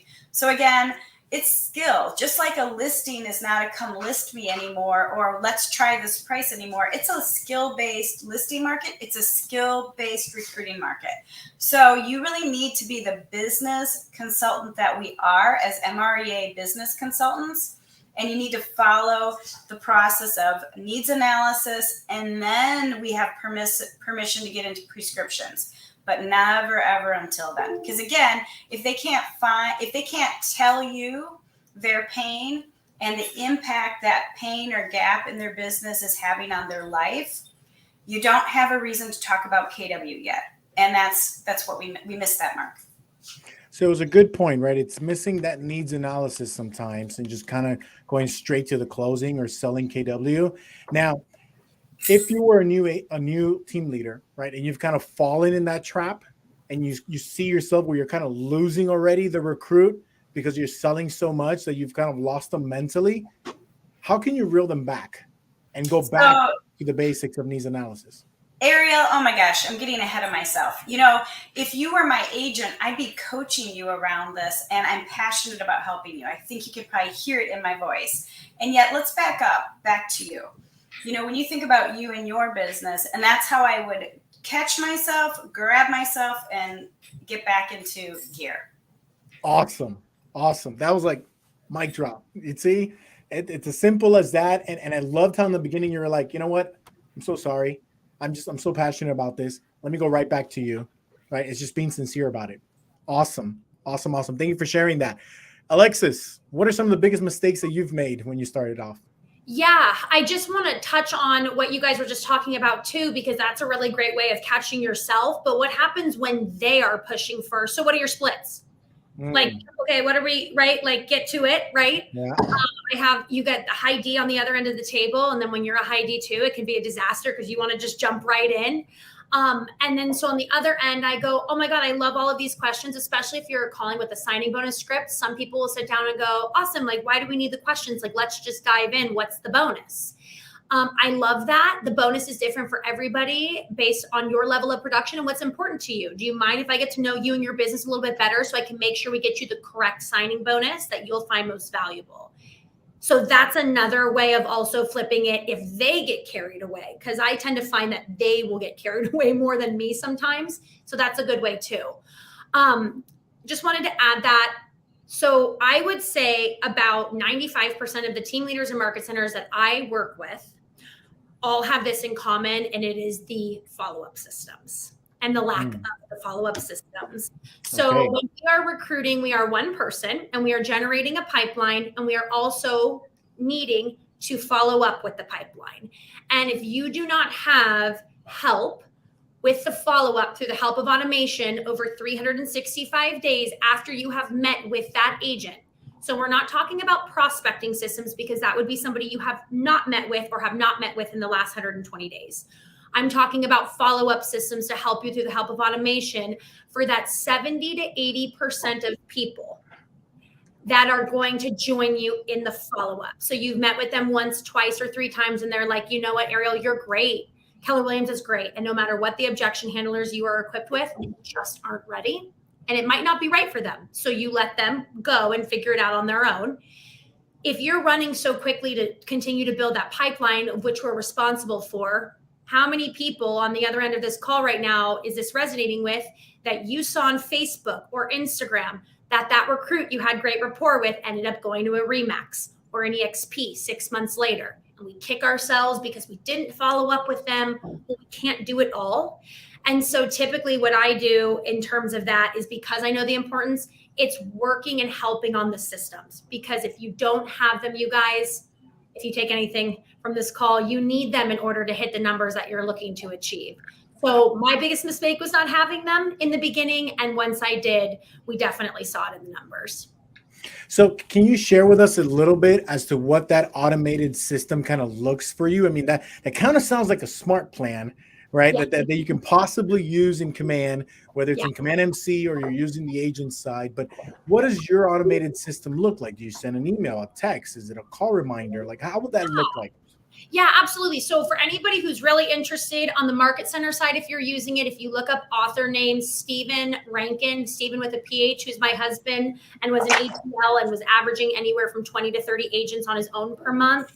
Or if you use the personal side, you could find it under author name Alexis Rankin. There is an R1, R2 template, follow-up plan template over the course of 365 days that will help guide you into what to fill in each email. On the personal side, it will include text. Obviously, on the Market Center one, it will not. But to answer your question, Ariel, it's really over 365 days, about a 36 touch, essentially, just like Gary suggests, to convert them. We're no different than real estate agents when it comes to that. And so if anybody's looking for a template out there, you guys can go ahead and find it that way. Awesome. Talk about some extra nuggets there, some bonuses. Yeah. All right. Garrett, my friend, what mistakes have you made? Now, I know you said you're in the most recent here, right? Mhm. And but what mistakes did you make when you first started recruiting? I've definitely made the same mistakes as Jessica and Alexis. 100% not following up. We had an agent that I met with a year ago that swung by yesterday for a recruiting appointment because we did have him under drip. So we were able to create those systems, but it's painful at first. And my biggest thing is mindset. Just getting your mind right. Is not personal when somebody doesn't want to join the company. And when I first started, it was like, I have to close now. If you leave, like I'm a failure. It felt too personal. So let me just push back and make sure that I come from a place of value and really get into that needs analysis. And it may not be today. It may be a week from now, a month from now, but just kind of like building that relationship with them has been a big pivot for me in our Market Center, like 100%. Yeah, that's my biggest one. That's your biggest one. Oh, right. My bad. I apologize. Yes, I had it on my notes. I forgot it. Plug in the MCTTs. Putting the ego aside and just letting somebody that's better at it, like meet with the agents, because we come up with a great game plan, open house follow-up plans, reaching out to their database. I'm not the person to execute on that. And I would imagine most team leaders are not the people to do like the little details. But Brandon Lara, our technology coordinator or MCTT, he kills it. So any appointment I have with the top producer, I'll just schedule it with him. He lays out the details with them, and I will meet with them again to just assess to see if it's working or not. So we're like a tag team, like KD and Steph. Y'all don't watch sports. Okay, that was a good one. Well, it actually brings us up to the next question. So you can start us off with that one. How do you incorporate your Market Center and top agents to help you recruit R2s either before or after the appointment? After the appointment, we acknowledge them in team meetings. We just want to kind of give that immediate gratification for our top growth partners and just making it a big deal, like a culture of attraction and recruiting at our office. So, and we also post it online so they can share it. The second thing would be recruiting co-op agents, just getting their feedback. I put a campaign on the Market Center leadership side on Command, and it's just the initial touch to our agent to close the transaction, and then just asking permission to follow up with their co-op agent. And then there's about a 5-step drip over there over a couple weeks to try to get the co-op agent into the Market Center for training, just a cup of coffee, and kind of build that relationship with them. Got it. Now, you did mention also like MCTTs, right? and other members like that, how would you incorporate the MCTT, or is there anyone else, a PC coach or ALC or anything like that in your recruiting? In the recruiting, the first step is when people set their goals, do you have enough leads in your database to get there? And lead generation, lead conversion, the two top things for most people. All right, so if they need to lead generate, okay, what resources do we have available? I have a couple examples on my page right now that we push out social media ads, like commercials for recruiting. And I show them examples, all the impressions and leads that I've got. So just kind of showing examples like, hey, I'm not going to be the one to sit down and do this with you, but our MCTT has an appointment in 2 days at this time. Does that work for you? Let's get your first campaign, and we'll do it under our account for you, and we'll give you all the leads for, say, for instance, for your listing. Love that. Love that. So showing them all basically everything that they can do and all, and then bringing in the expert, right, to be able to talk to them about it. Love that. And then circling back the follow-up for sure. Definitely. Jessica, when you were the team leader, right, how did you incorporate the market center leadership, agents, or ALC or anything like that in helping you recruit? The entire process. So if it was to start a conversation, I would lean on my people to help me get a conversation started. I also thought of all of our people as our evidential proof or role models of what makes Keller Williams or MREA or Command special. So, you know, if I was talking to someone, I might acknowledge Alexis in my office that's a super user of Command, or I might introduce them to Garrett, who just actually built a team.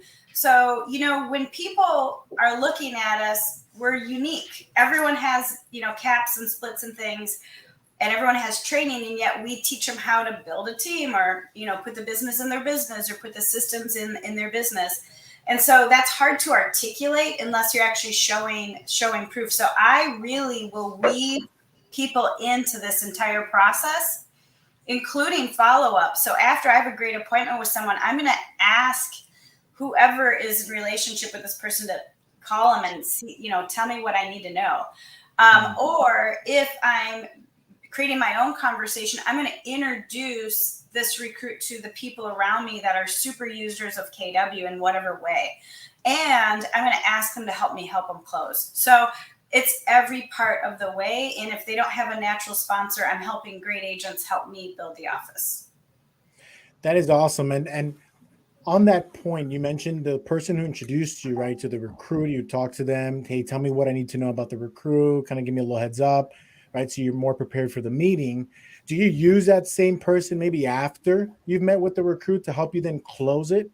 Well, you always want to honor who their natural sponsor is, and that's the relationship you're going to focus on, so that you don't get too many people involved. And yet half the conversations I started were on my own. So depending on the circumstance, I'd always lean on that sponsor or likely sponsor just to keep in proper protocol. And that usually was all that was necessary. Yet, you guys got to remember, if someone's leaving a brokerage they've been at for 8 years and they know everyone there and they feel comfortable there, they need to make some KW friends. So think about, who are they going to connect with at the office? They need 1 or 2 friends, and they're ready to jump. But without a friend at your brokerage and a lot of unknowns, they can push back a lot. And so sometimes making an introduction and making those connections purposefully is the close. Love that. Love that. Alexis, who do you use to be able to help you with your recruiting, right? I know you do have an amazing follow-up system, and I know your agent services also helps you, right, when it comes to even from beginning recruiting onto onboarding and all that. But who else do you use, right, that can help you like that with while you're recruiting? Yeah, it's an absolute team effort, especially with market centers that have 15, 20, 30 gross goals a month, right? We're one person with a co-team leader, maybe you're 2. It's a team effort. And so I think what Garrett and Jessica both said is very valid, and I would agree wholeheartedly. I don't know if I necessarily use anybody or did use anybody a little differently. I think I just want to emphasize that it is a team effort. And for the people that the team leaders are, the other half that are not coming in from referrals, One of the things that I think Jessica made a great point, you have to connect them with people. And in fact, you probably have those cultural icon, high producing agents in your office that you know you can lean on for this. And after a needs analysis, once I kind of find out somebody's gaps, and they'll typically say like, oh, is Christina still here? Oh, is Lacey still here? Or, oh, what strategies does Lacey use? Or what have you, whatever agent.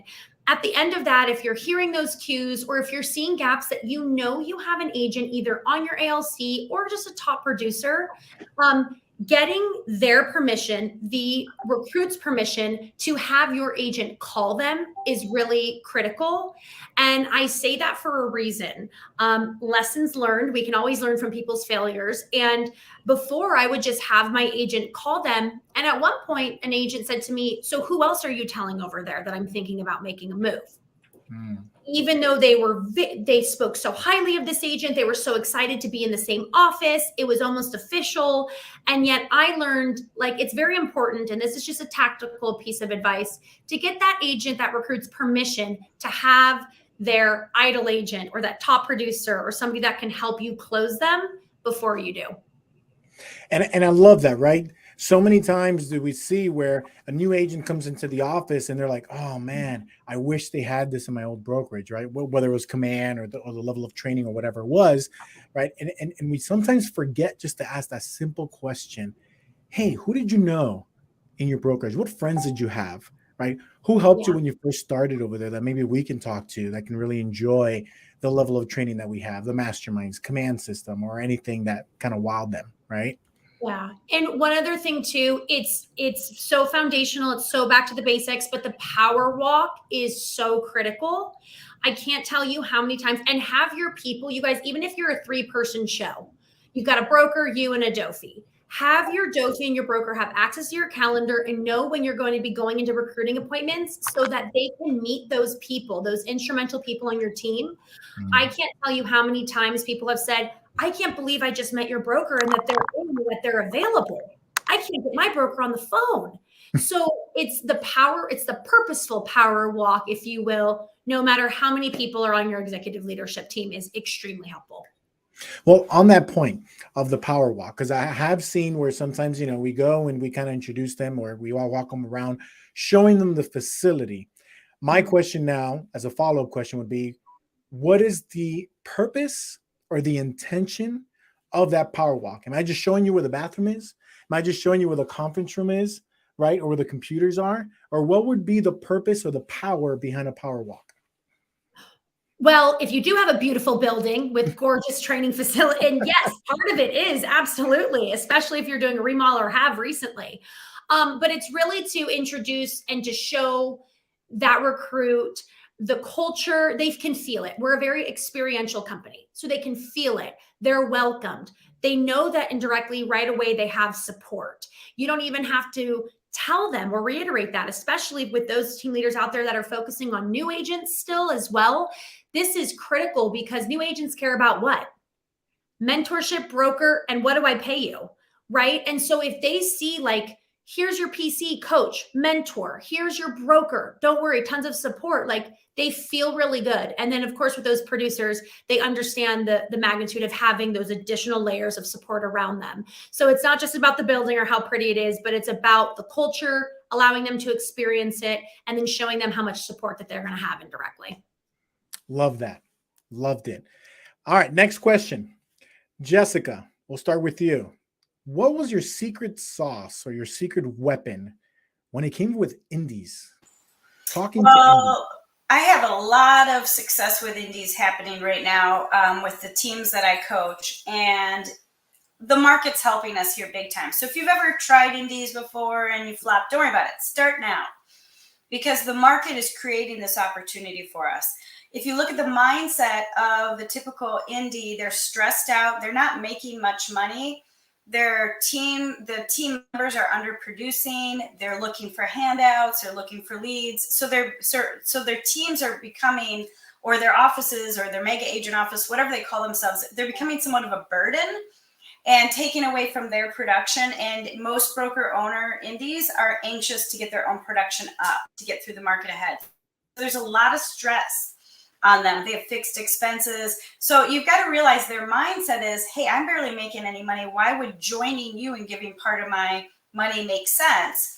And yet what you need to do is show them what we have to offer to plug into, because if they release the burden that they're carrying right now, got focused back on their business, and we took over getting their agents in production and plugging them in, they'll be back to where they want to be. And I have to tell you, getcommand.com is the most amazing website to recruit from in this area. Because if you can get coffee with an independent just to kind of trade notes on what they're seeing in the market, start with relationship first, kind of trade notes, share some of these models that we got at Mega Camp, share Gary's slides, and you just take a collaborative approach with different business partners that you could consider having, peers that you respect. You can get the relationship going. But if you can give them a couple sneak peeks, like getcommand.com and our team model and our Ignite manual, some of these real basic things, they just want to grab on and get involved. And so they're an easy close if you start that approach, not with the deal. If you start with the deal, the money doesn't quite make sense to them because they're worried about their people. They need to get their people in production, and they need system creators like Command. That's your solution. So you got to start with relationship and then get them in front of what we have now. A fun strategy I'll share that I'll add that I learned today while I was doing the worldwide call was the idea of picking indies, like 10, and doing a master class and featuring all of them as individuals in agreement with like maybe a couple of your own top agents, and starting relationships and conversations with a lot of indies all at once that way. Or have a specific mastermind for indies that you host. And that could launch several different relationships, because once you get to relationship, it's still a needs analysis, and it's letting them experience how KW is different. Awesome. Love that. So it's really just, I guess, focusing on some of the pain points that they may be experiencing, right, as an indie, and seeing how Keller Williams can help with that, or giving them the resources or the assurance of that their agents will grow. That they're, well, just think about it. They're the broker, they're the MCA, they're the productivity coach, they're the recruiter, right? Yeah. They're everybody. And so they're stressed out, and they're not, if you look at most of their businesses, they're very much struggling with, maybe 4 or 5 agents with 0 production and a handful that are barely making it. So again, we can be a lifeline in the market ahead, but you can't start with the money. You got to start with the relationship and show our value. Great point. Love that, Jessica. Alexis, what are some of your secret weapons or pointers that you can share with us for indies? Yeah, I could not agree more. Now is the time to be going after indies. 100%. If you look at most small indie brokerages right now, their businesses are down. Just like a lot of our agents, the market has shifted. We've seen it. We knew it was coming. Thanks to our fearless leader, Gary's prepared us. Other agents, unfortunately, are not as prepared, or were not as prepared. So a lot of broker owners out there, as Jessica mentioned, wear several hats. So the way that I treat indie conversations is literally a needs analysis as if they were a rainmaker, because at the end of the day, they are agent services, DOFI, broker, like Jessica suggested. And I always like to ask the question through my needs analysis, if I could wave a magic wand and you would never have to do this one thing ever again, which would it be? What would it be? And then you start to break down exactly what they want to get off their plate, and then you isolate the objection. Obviously, without pre-prescription, once you're at the end, if we could, never take this off of your plate, never have you do this again, leverage all of this so that you could only focus on what you've told me you want to. Is there any reason why this wouldn't make sense? And usually at that point, you're going to get, well, I think if it makes sense financially, yeah. And then that's where you move forward in the financial conversations in terms of a win-win. But what it comes down to is treating that broker owner like a rainmaker of a large team, because they are wearing every hat, you guys, and they're probably not even operating like as seamlessly as a large team would. So making sure you're taking the time to do their needs analysis with them specifically before you dive into anything else. Now, I love what you said, right? If I had a magic wand that I can just wave, right? And you'll never have to do that one thing again. What have you seen that is like the most common response you got from them when you ask them that question? from my perspective, it's been broker questions. 24/7 brokering is always from from the clients that I work with, and then from my own experience across the board, I would say it's probably most likely brokering or getting agents paid if they're doing their own bookkeeping. But that's smaller scale indie typically, hopefully. But yeah, it's typically brokering. And then what's great about that is you get into the broker support that they're going to have access to, that we can take that right off of their plate, as well as our ALC. And one of the things tactically that I will suggest everybody does, if you haven't already, we did it in Boise and it was phenomenal. We put our ALC on an email, alc@kwboise.com. And when we were talking to recruits, we would say, you have access to 24/7 broker support. Our ALC are almost all associate brokers. They can help you. And it gives our broker a chance to take a rest in the evening. But you can get your questions answered all day long. And I know a lot of market centers don't have their ALC all on one email to field questions for the broker, but that is a huge plus as well. That is amazing. I love that. I'm actually going to write that one down. I'm going to steal that one for our market center.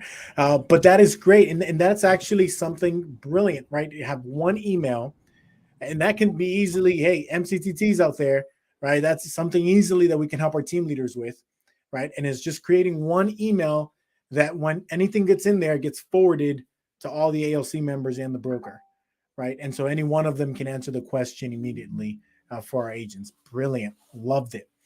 All right. So kind of going a little bit back into the beginning when it came to lead generating and R2 recruiting and all that, right? Cold calling, open houses, right? Reaching out to the agents and follow up. How do you find the R2? So one of the questions that came in was, hey, do you have a specific list from DPPR? Which we all know, yes, that can happen. But is there a specific strategy that you use? Do you just go driving down the road and start looking at all the realty businesses you see and walk in, right? So what are some of the strategies you use to actually get that information or get the recruits to then start following up with them? Let's start off with you, Alexis. Yeah, broker metrics always. I think Garrett, Jessica, all of us would agree. Broker metrics, if you don't have it, if it's not integrated into Command, absolutely first thing when we get off this call, I would do that. I always chose to target by production. That was a personal choice. Again, we learned from our failures. I was targeting by brokerage. And by the 14th or 15th call of the day, of a lot of rude people, I got some wonderful soul tell me that it was going around on their closed Facebook page that Keller Williams was calling again, and to ignore it, or they were fielding my call. So at that point on, I really just chose to avoid calling brokerage targeting, and more specifically based on the level of production that I believe we could best serve and that I wanted to be in business with. And you can find that information on broker metrics. Awesome. Jessica. Following that lead, you break your database into R0, R1, and R2s, and you text, call, and invite. And I would say that you guys still have enough time in the year to get a text, call, and invite to the entire MLS. So think of this, your whole MLS, think of about half of it is shopping right now. And if you're not putting yourself in front of them with some type of MOFR, invitation, or even direct text offering, you're missing out. So I would say get that database together tomorrow and get on it so that everyone in the MLS gets a message and an offer from you before the holidays. Awesome. Garrett, how do you find agents to add to your database?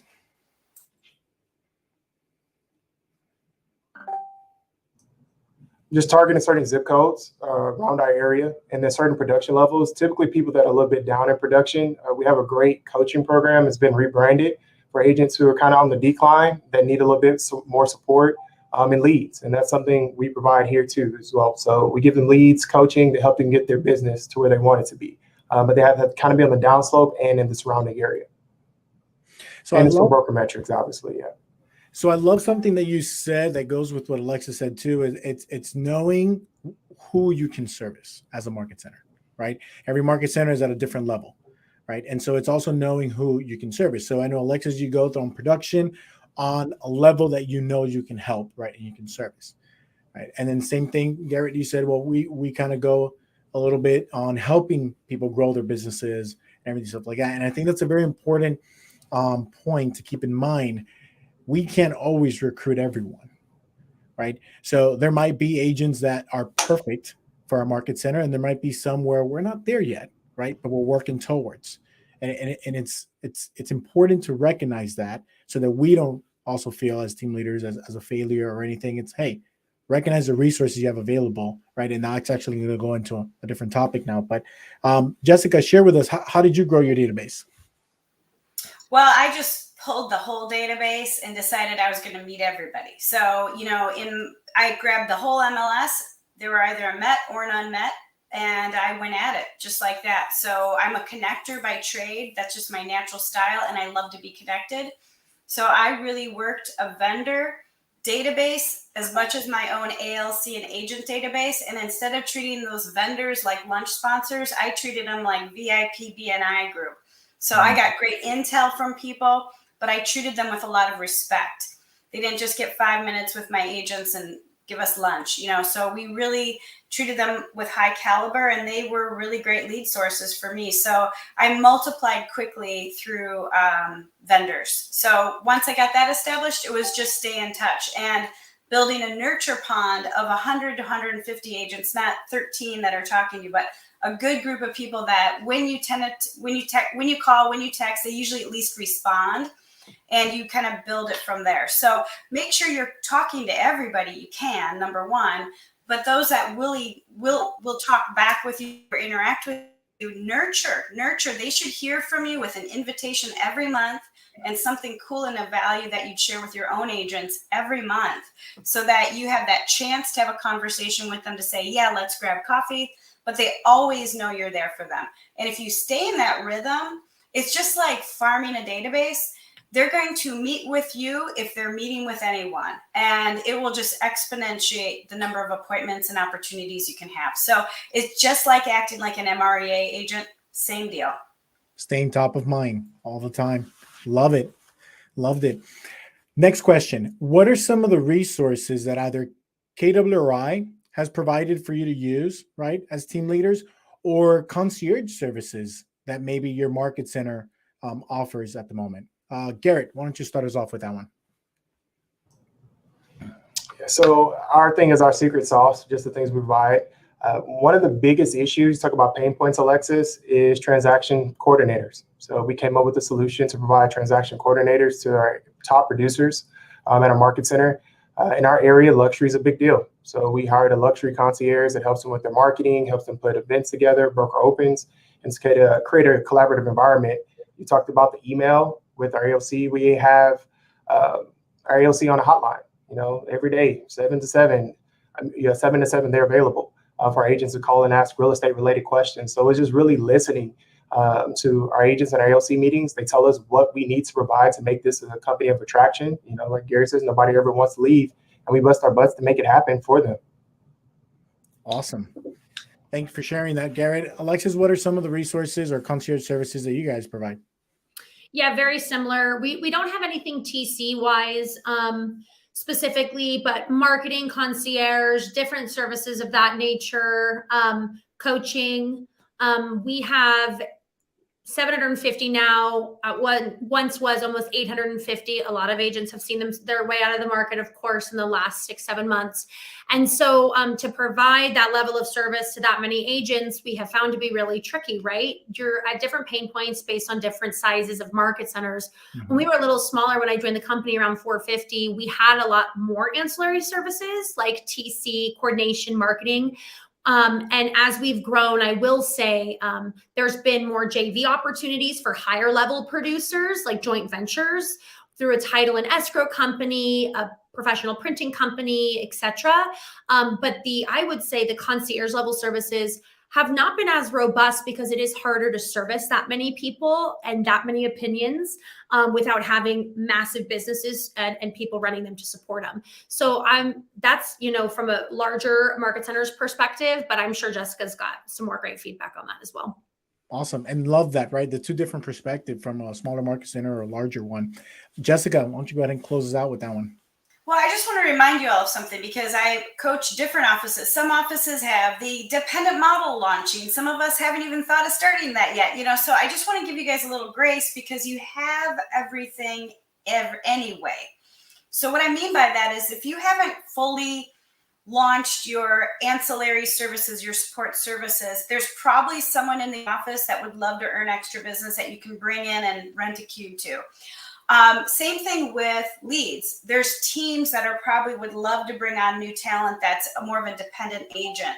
So just remember, you have the fundamentals. And as you guys continue to add and build services to make your office more and more sticky, your agents are going to be more and more inspired by all the things that you continue to improve, because that's progress. So don't judge by the finished product. Let's just chisel one thing at a time. And just remember, you have everything. It may not be the final version, but it's a variation of pretty much anything an agent needs. So just keep that in mind. Love that. Love that. Well, thank you so much. Our time has come to an end, but we really appreciate all of you superstars for being here with us. Jessica Fox, thank you so much for all of your knowledge. Garrett, loved you, man. Thank you so much for sharing all of your experiences. And Alexis, right? Thank you so much. You know what? Now that I was thinking about it here, I was like, man, I should have had Steven here with us, right? To kind of focus a little bit more on the following and stuff. So yeah, next even time. if you're listening, I'm sorry. Next time, definitely. But thank you so much, everyone, for joining us in our R2 recruiting techniques. My name is Ariel Hernandez. I am the Market Center Tech Trainer for the KW Miami office in Miami, Florida. And it's been a great pleasure having you all with us. Thank you so much. Have a wonderful rest of your day and tech the halls. Bye-bye.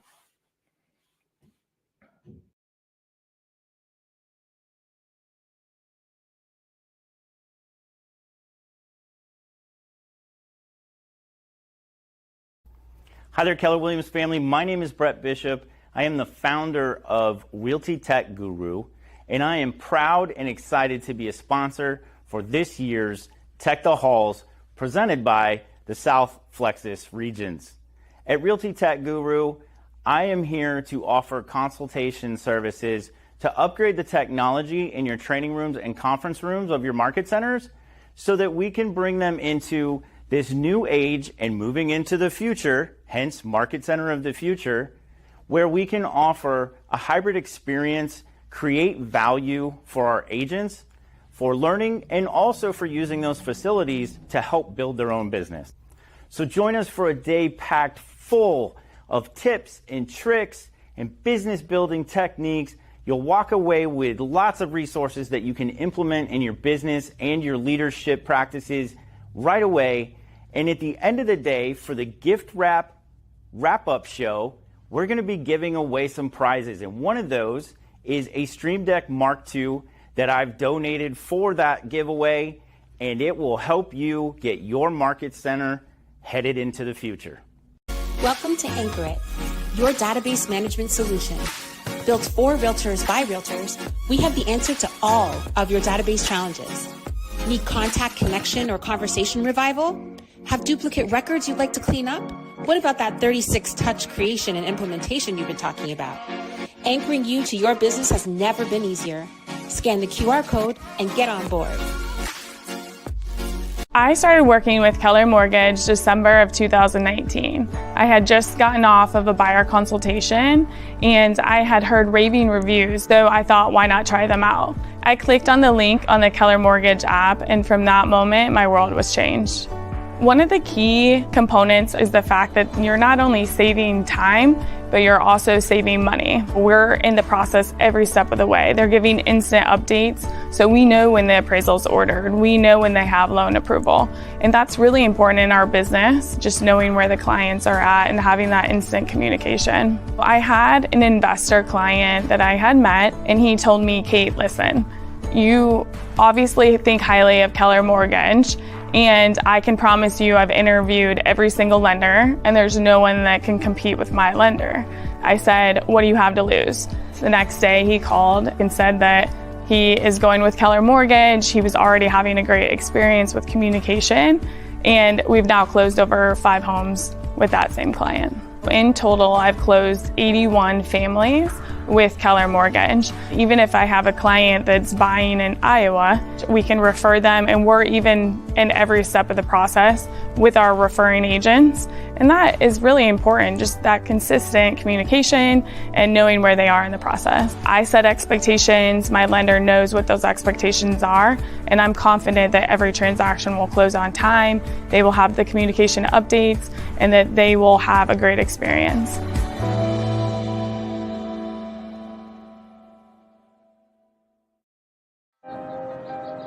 SDTech is San Antonio's premier provider of managed IT services, handling everything from phone and internet service to online security. Hello.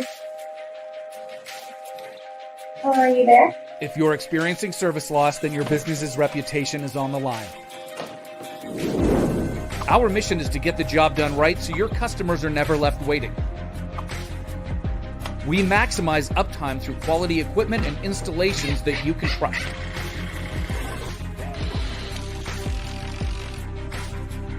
SDTech offers premium services in managed IT, cloud hosting, virtualization, data storage, and backup. Using the latest VoIP phone systems, you can engage your clients through consistent IT solutions that never let you down. By remotely monitoring your systems, we ensure your IT services are always working. Helping fellow Texas businesses obtain better technology and tighter security is our goal. We focus on friendly, efficient customer service. How can I help you? Thank you. Have a great day. Awesome. Find out how SDTech can help your business. Contact us today for a free analysis.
Whoa, whoa, whoa.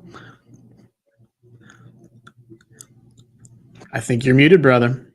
You would think by now I would know not to mute myself or to take myself off mute before I start talking, but nope, here we are. 9 years working remotely. So, and it happens to the best of us, does it not? I know.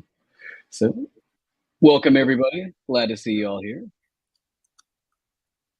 And Nimesh, I cannot hear you. Also muted. Yes, I am not the only Boom. one. Here, let me help you guys out. Here we go. See, now that we've all done it. Yeah, now that we've all done it. Oh, the same mistake.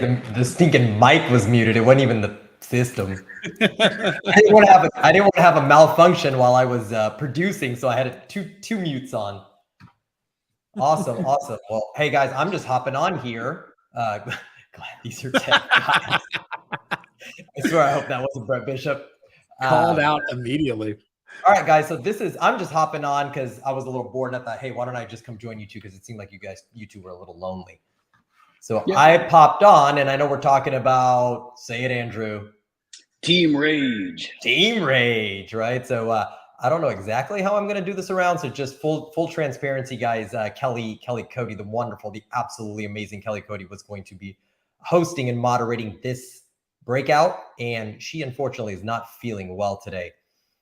So I'm just going to pop in to make sure that we're kind of flowing here a little bit. Yet you guys are gonna take the show here, because I know you two are well versed in all of the direction we're going in when it comes to this big Teamerage push, right? So hey, let's just start. Get the ball rolling. I guess I can just throw myself in there. I did do the first breakout. My name is Nimesh. I am assistant team leader at Houston Southwest, and also a KW Labs advisor. Along, one is and the other was a former. So two great colleagues of mine.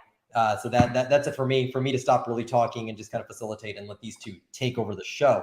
All right, guys, let's get into that conversation. What direction are we going in when it comes to this initiative?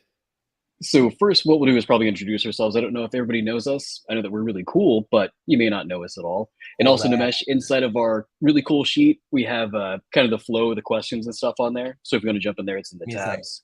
That may help out a little bit. But while you're doing that, I'll go ahead and introduce myself. My name is Andrew Hicks. I'm the Market Center Tech Trainer, Director of Technology for the Ubaldini Group. I've got just around 1,000 agents that I work with. And I've been kind of taking control of our Teamerage program before we got the playbook and everything, just kind of doing it ourselves because it seemed like an awesome idea. Before I came here to Keller Williams about almost 3 years ago, I worked for Apple for a little under 7 years. I worked in a lot of different roles there, mainly in creative media and Apple Pay. But now I'm here and doing some really fun stuff with KW. So that is me. Go ahead, Evan. Boom. Well, I have a very similar story to Andrew in a lot of ways. I didn't realize how much we had in common, Andrew. We have so much in common. And Nimesh, real quick, I did put in the studio chat, there is someone in the green room that I believe is who Kelly Cote is sending in her stead. Oh, yes. Okay. All right. That may help. To be on that.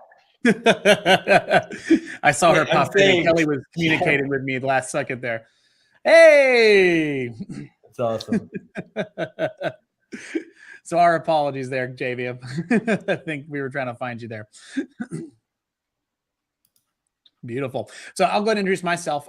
So I'm Evan Ransom. Like Andrew Hicks, we kind of took Teamerage on before there was a full playbook kind of written out. We took right after family reunion when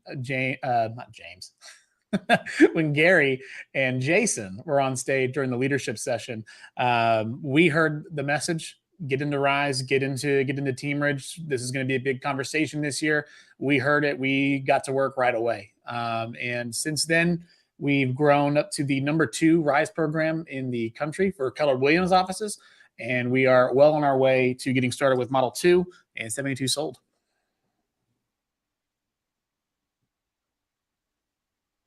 Very Jamie, good. if you wanted to introduce yourself and Normally, I know that you would have been the one introducing us, but Nimesh was there for a moment. But Jamie, how's it going?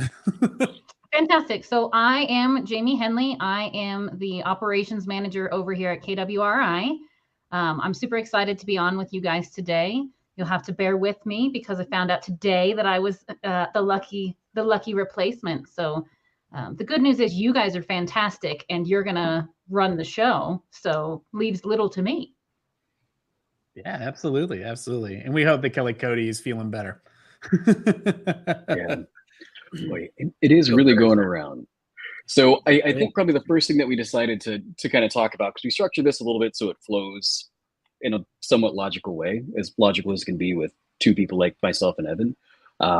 But what does a day in the life for you look like in regards to your role in Teamerage?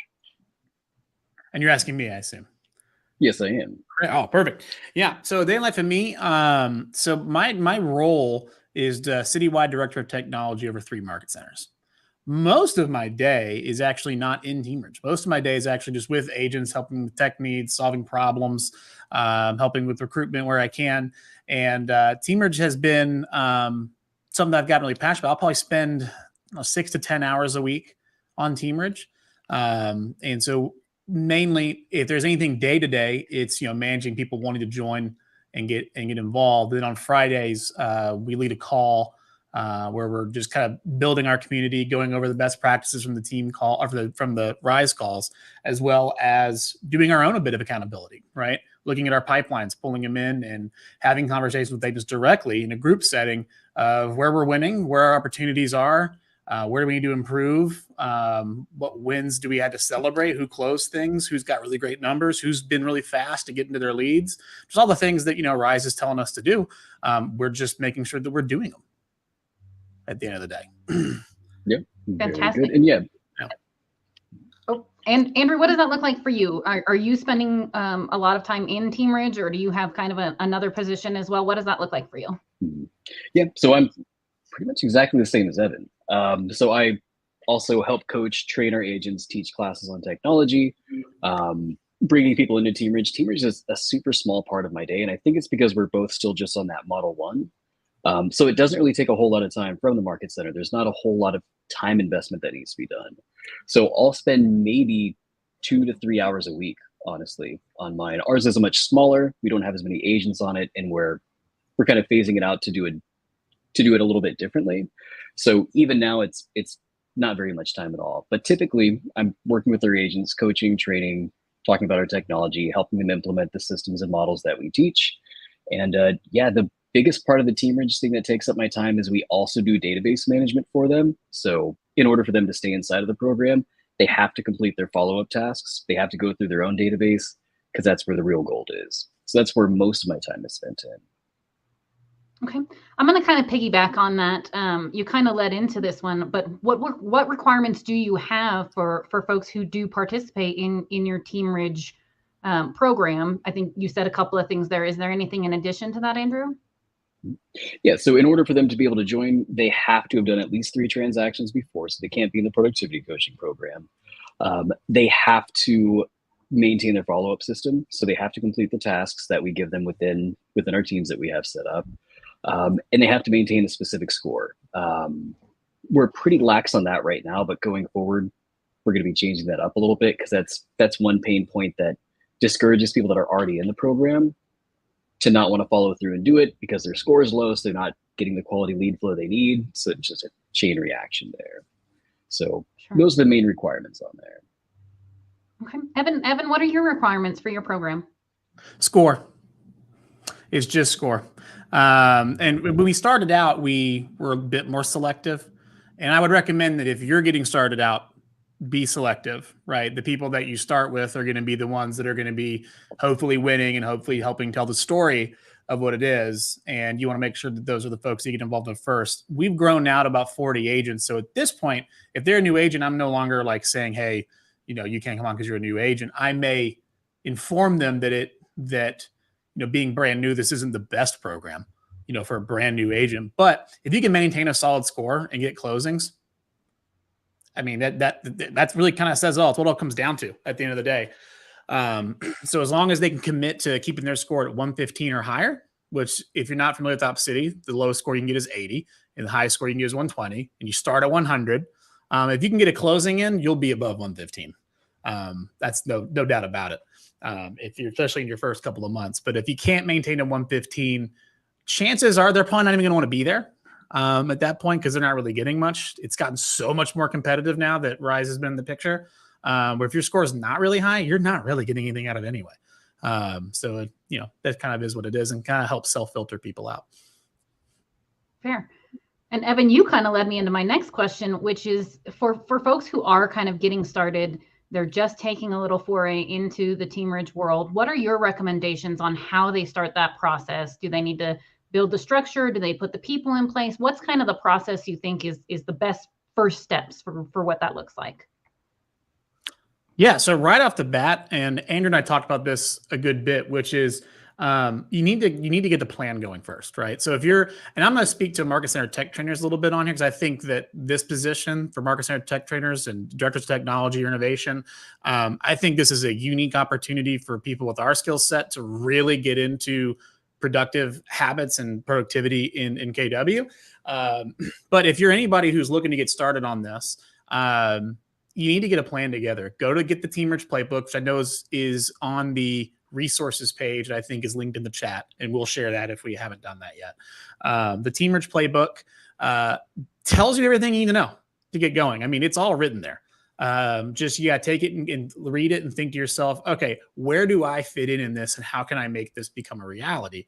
And then just bring that to your OP or your TL and say, hey, I want to do this thing. And if you've got a plan together, they'll be silly to say no, right? Fair. What about for you, Andrew? Is there anything you'd like to add to that? Yeah, so whenever you're first initially setting it up, setting clear ground rules for the agents is imperative. Also, choosing the right agents, which we can get into a little bit later. But once you do have that plan together, once the rest of your leadership is on board with it and they want to do it, using that playbook is going to save your life. We didn't have that playbook when we started it, so we just kind of bumbled around. I know that our models differ pretty wildly. By the way that I do it is completely different from the way that Evan does it. They both work to an extent, but the Teamerage model playbook is 100 times better. So they've got the outline there. Perfect. And for those of you who did not see, it looks like.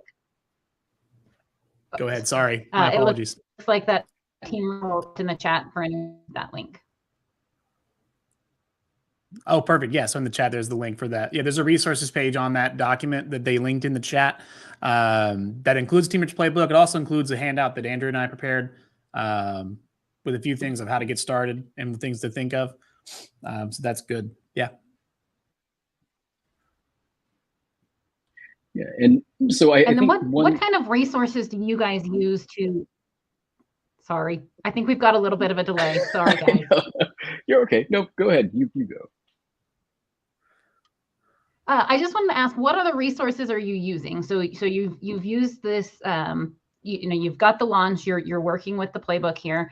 What other resources are you using to work toward perfecting your program, to continue to grow your program, to kind of find your own nuances? What other resources are you utilizing? Andrew, you want to go first? Yeah, so what we're doing is mainly just leaning on Rise for the coaching and training. So that's where you can throw most of your agents to get the most training, the most coaching, to get them pumped up about it, is just make sure that they're inside of there. We lean on that heavily. Rise, just as a whole, is pretty much invaluable for it. We're scaling back our Teamerage program as it is right now, and then pivoting to that playbook currently. So we're not really adding too many people onto it. So that's kind of where we're at on our whole thing. Yeah, and I'll agree with Andrew. Where honestly, Rise has been by far the backbone of Model 1. It took me a while to realize it too. And if you're getting started, like I don't know, when it first came out, it was kind of unclear like what exactly Rise was. There was a lot of confusion around there, and I think there was times where we kind of second guessed if we were going to continue using it at times. At the end of the day, once the closing started coming in, it took us 3 months to get going, because that starter period is hard, because you're not getting the leads that you want. People are having to work rentals to get their score up because there's not much opportunity there. But leaning into Rise, especially, I've gone back to a lot of their calls lately. I mean, it's phenomenal what they're doing, as well as a couple of the resources I use, because I use Rise mainly for the training aspect, the content aspect. We do a weekly call where we do kind of the coaching accountability portion. And the big thing that we do in that call is we pull up I download the pipelines in each of our offices and put them all on one sheet. And if I want to call it a resource, it's really just download the pipeline and look at your actual numbers, go through them, see if they're matching up with what they should be. As long as you've gone to the calls, you understand what Rise is teaching, That should be really straightforward for you to be able to kind of go and say, hey, you know what? We're seeing this many leads offered, this many leads were clicked on. That number needs to be way higher because we know one of the 5 tenets of OpCity is how many you claim that are, percentage of how many are offered to you.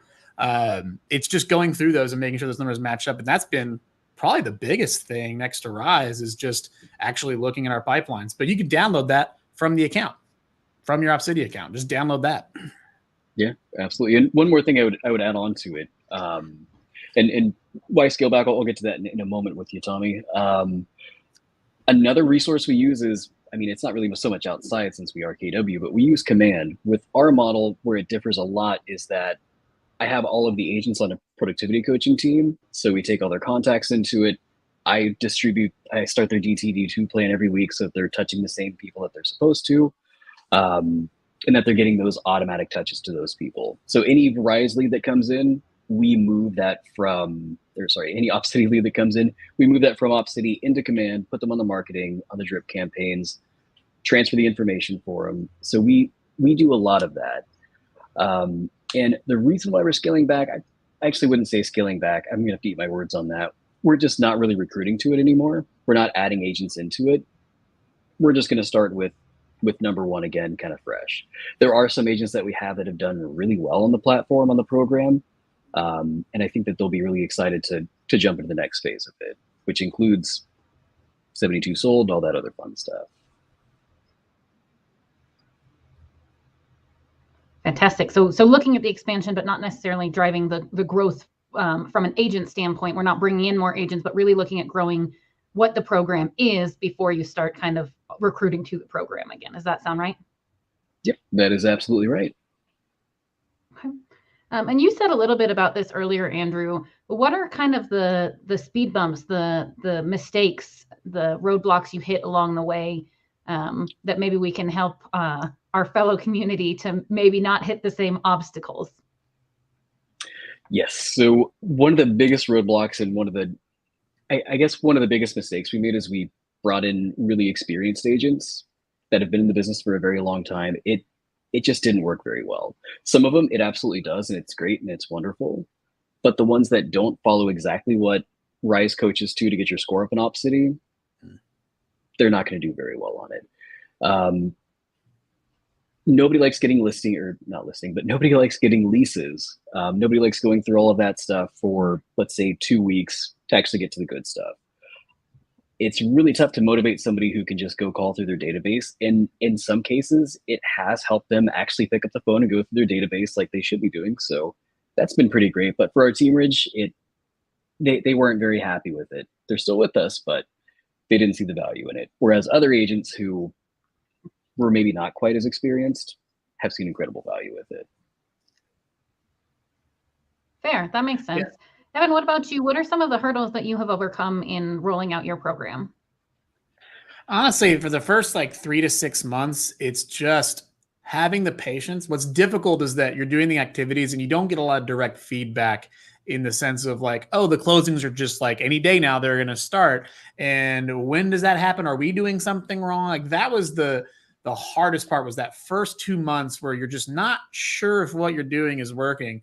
But if there's anything that I could go back and try to remind a younger Evan then was younger, 8 months ago. But if I could remind myself, it's just hey, have faith. It's going to work. You're doing the right thing. Just keep doing it. And because once it starts, it just starts pouring in. The biggest hurdle we probably had to overcome was just the initial part when no one was seeing success and people just being hell no. If this is worth doing, getting people to do leases to start off with is really difficult. Once that momentum starts turning though, it's night and day experience because suddenly, oh, cool. Once someone joins, they only need to work leases for 2 weeks because the office account is doing well and they're going to get considered a lot quicker. Finding the right people, like Andrew said too, is a challenge because you got to find the people that, the way I put it is brand new agents may not be your best ones because you don't want them calling you to help them write a contract. They should know how to write a contract. And the other part is if they're making $100,000 a year just answering their phone because their Sphere referral business has gotten so mature, they're not going to want to go back to pounding phones that online lead gen requires. They're going to do it for a few weeks and remember that, oh, I could just answer the phone and make $100,000. Why am I doing this? Well, good question, right? Like, it's a hard question. It's, well, you could grow more, but you're just going to have to put more, sweat into it until it starts paying off to get you, up to where you are now. Yeah, and as a quick aside on that, like, it's pretty much like the agents that are experienced, they smell the leases and they run and like, oh, this smells terrible. The newer agents, however, they're just like, what is that stench? It's fantastic. I love that quote just got slapped up there. Did you just put that there? So that's part of the whole Tech the Halls thing. So I'm actually proud of myself on how I worked that in. Well played. So both of you have said you're kind of at a point where you've been working with step one. You're really getting ready to take that next step. I think, Evan, you're kind of there. Andrew, you're maybe a step behind there in kind of rebuilding and solidifying step one before you take that next step. But what's coming next for you and your Teamerage program? And I'm going to start with Evan this time. Sure. So what's next for us, and it's hard to talk about because we're not finalized on all of our details yet, but we are getting pretty close. So first things first, 72 sold. Is a big thing that we are putting a lot of energy behind, getting agents to buy their seats, finding investors that want to buy seats as well. I think a lot of people are missing out on the idea of it doesn't have to be the agent buying the seat. If someone's got money and they want to invest in other agents getting leads and get money back on referrals, like that's a huge opportunity. We've seen a lot of people just buying seats for others because they have a cash position the agent that wants to work them didn't have. That's probably our number one focus there. Actually, I probably shouldn't say number one because our number one focus has been kind of getting to Model 2. And Model 2, if you don't know, is Model 1 is basically working leads by referral. So 72 sold kind of falls in that category, although it's a little different. Rise and everything, Op City, Ojo, all the different things that Rise works with is all Model 1, and it's lead by referral. Model 2 is when you're generating the leads.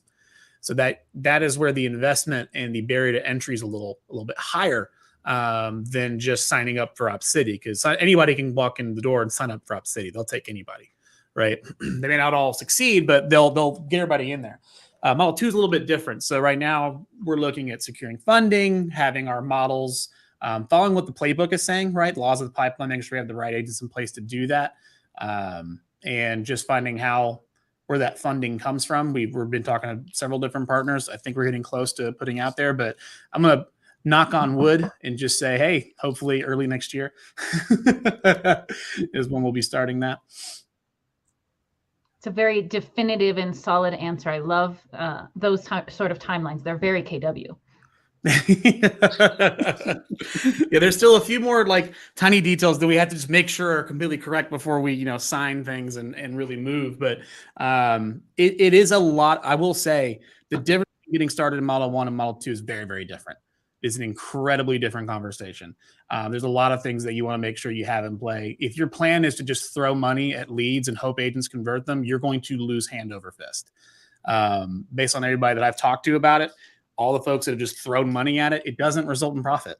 You got to have a system behind it. And so what we've been trying to do is just make sure we have that system.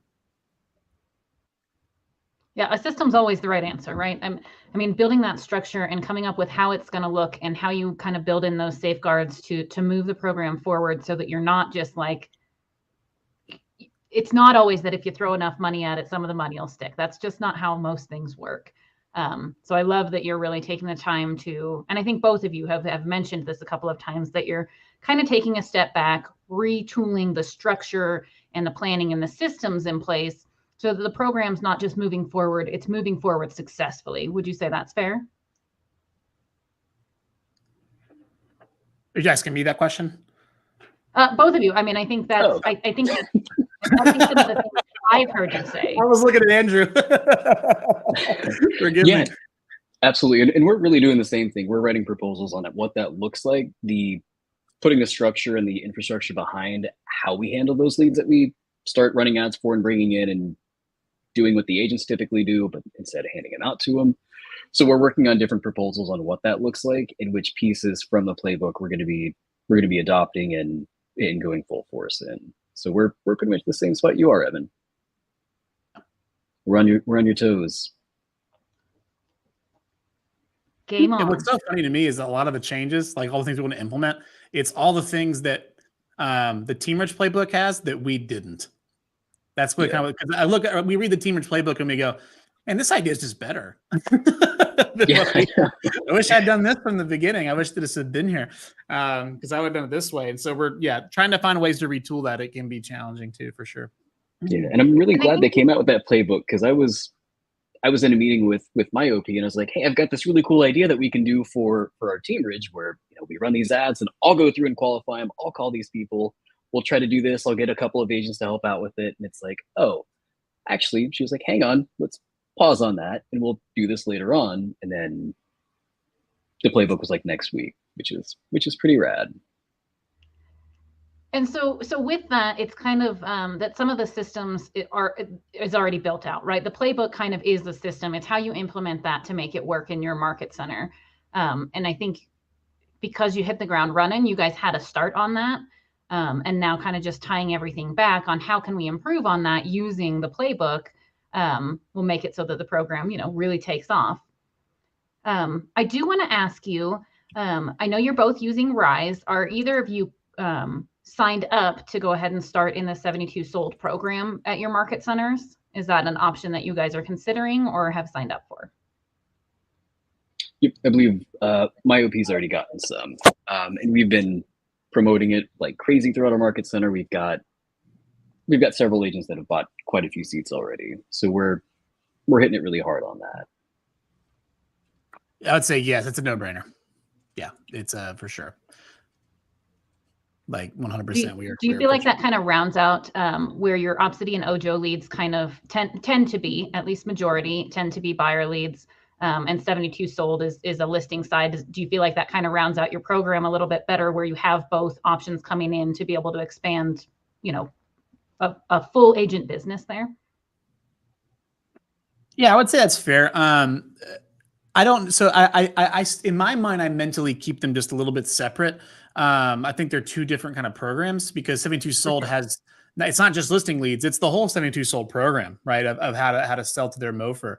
I think the people that I'm putting in 72 sold, or the people that I'm encouraging to, may be different than the ones that are in the Rise program, right? They might be different people. There are some that absolutely could be in both 100%. And I've talked to those folks, but if I talk to a new agent, like which one I'm going to send them to, like, it depends on what their goals are, right? If they want to have a listing heavy business and they want to learn the 72 sold system, it's a no brainer to go do it. But if they're, like you were saying, Jamie, like, if they're more for buyers, is it rounded out? I mean, yeah, now I've got two really distinct pathways that I can send you down in Teamerage for Model 1, depending on what you want to do, which there's more tools in my tool belt to help me bring value to my team. I mean, I couldn't be happier with that. Sure. Andrew, what about you? Do you anticipate there being in your program kind of a separation of those two as far as who those leads might go to? Or what's your anticipation of what that looks like? I think so, yeah. They're definitely two completely different programs as far as the type of agent that's going to be successful with them. Some agents that have done quite a few listings and already had a listing heavy business, and let's say they moved here from a different area and they're starting over again, they may not be well suited for the 72 sold program, because it seems like, and this is just from what I've heard and what I've seen, agents that have done listings a lot have a certain way that they do it, and they don't typically follow the 72 sold program, so it doesn't work for them. So that's one consideration that we're looking at. But yeah, pretty much the same. They're two separate pathways. Some could do both, but typically they're going to be separated at some point. That's fair. And something, so we talked a little bit earlier about finding the right people for the program. And I think that having the two different kind of tiers of your buying leads side or bringing leads inside is that you have those two opportunities. So you really open up to a wider range of agents who would be a fit for your Teamerage program by utilizing both. Would you say that that's a pretty fair assessment for you guys?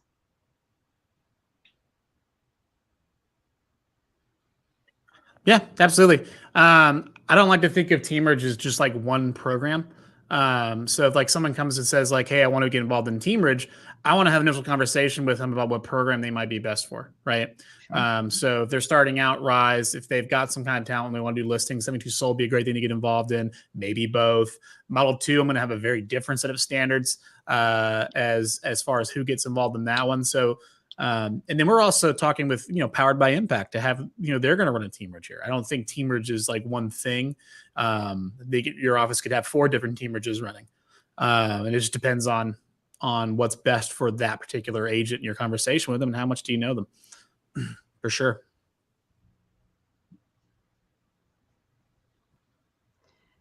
Yeah, and you, in speaking to that, Evan, I think one of the things that Teamerage brings us, if we're looking at it like a team, right? A team isn't just going to have one source either. It's not going to be a one size fits all, which is that same relation here, right? That's why it's a Teamerage, is we're looking at those aspects of a team that are so successful and that really attract people to join a team, to stay with a team, and providing those different options so that there isn't a one size fits all. It's this size fits over here, this size fits over here.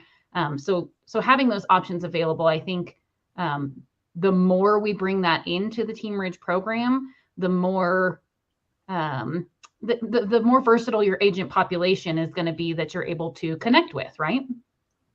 Yeah. And the more value you're bringing them. Absolutely. Awesome.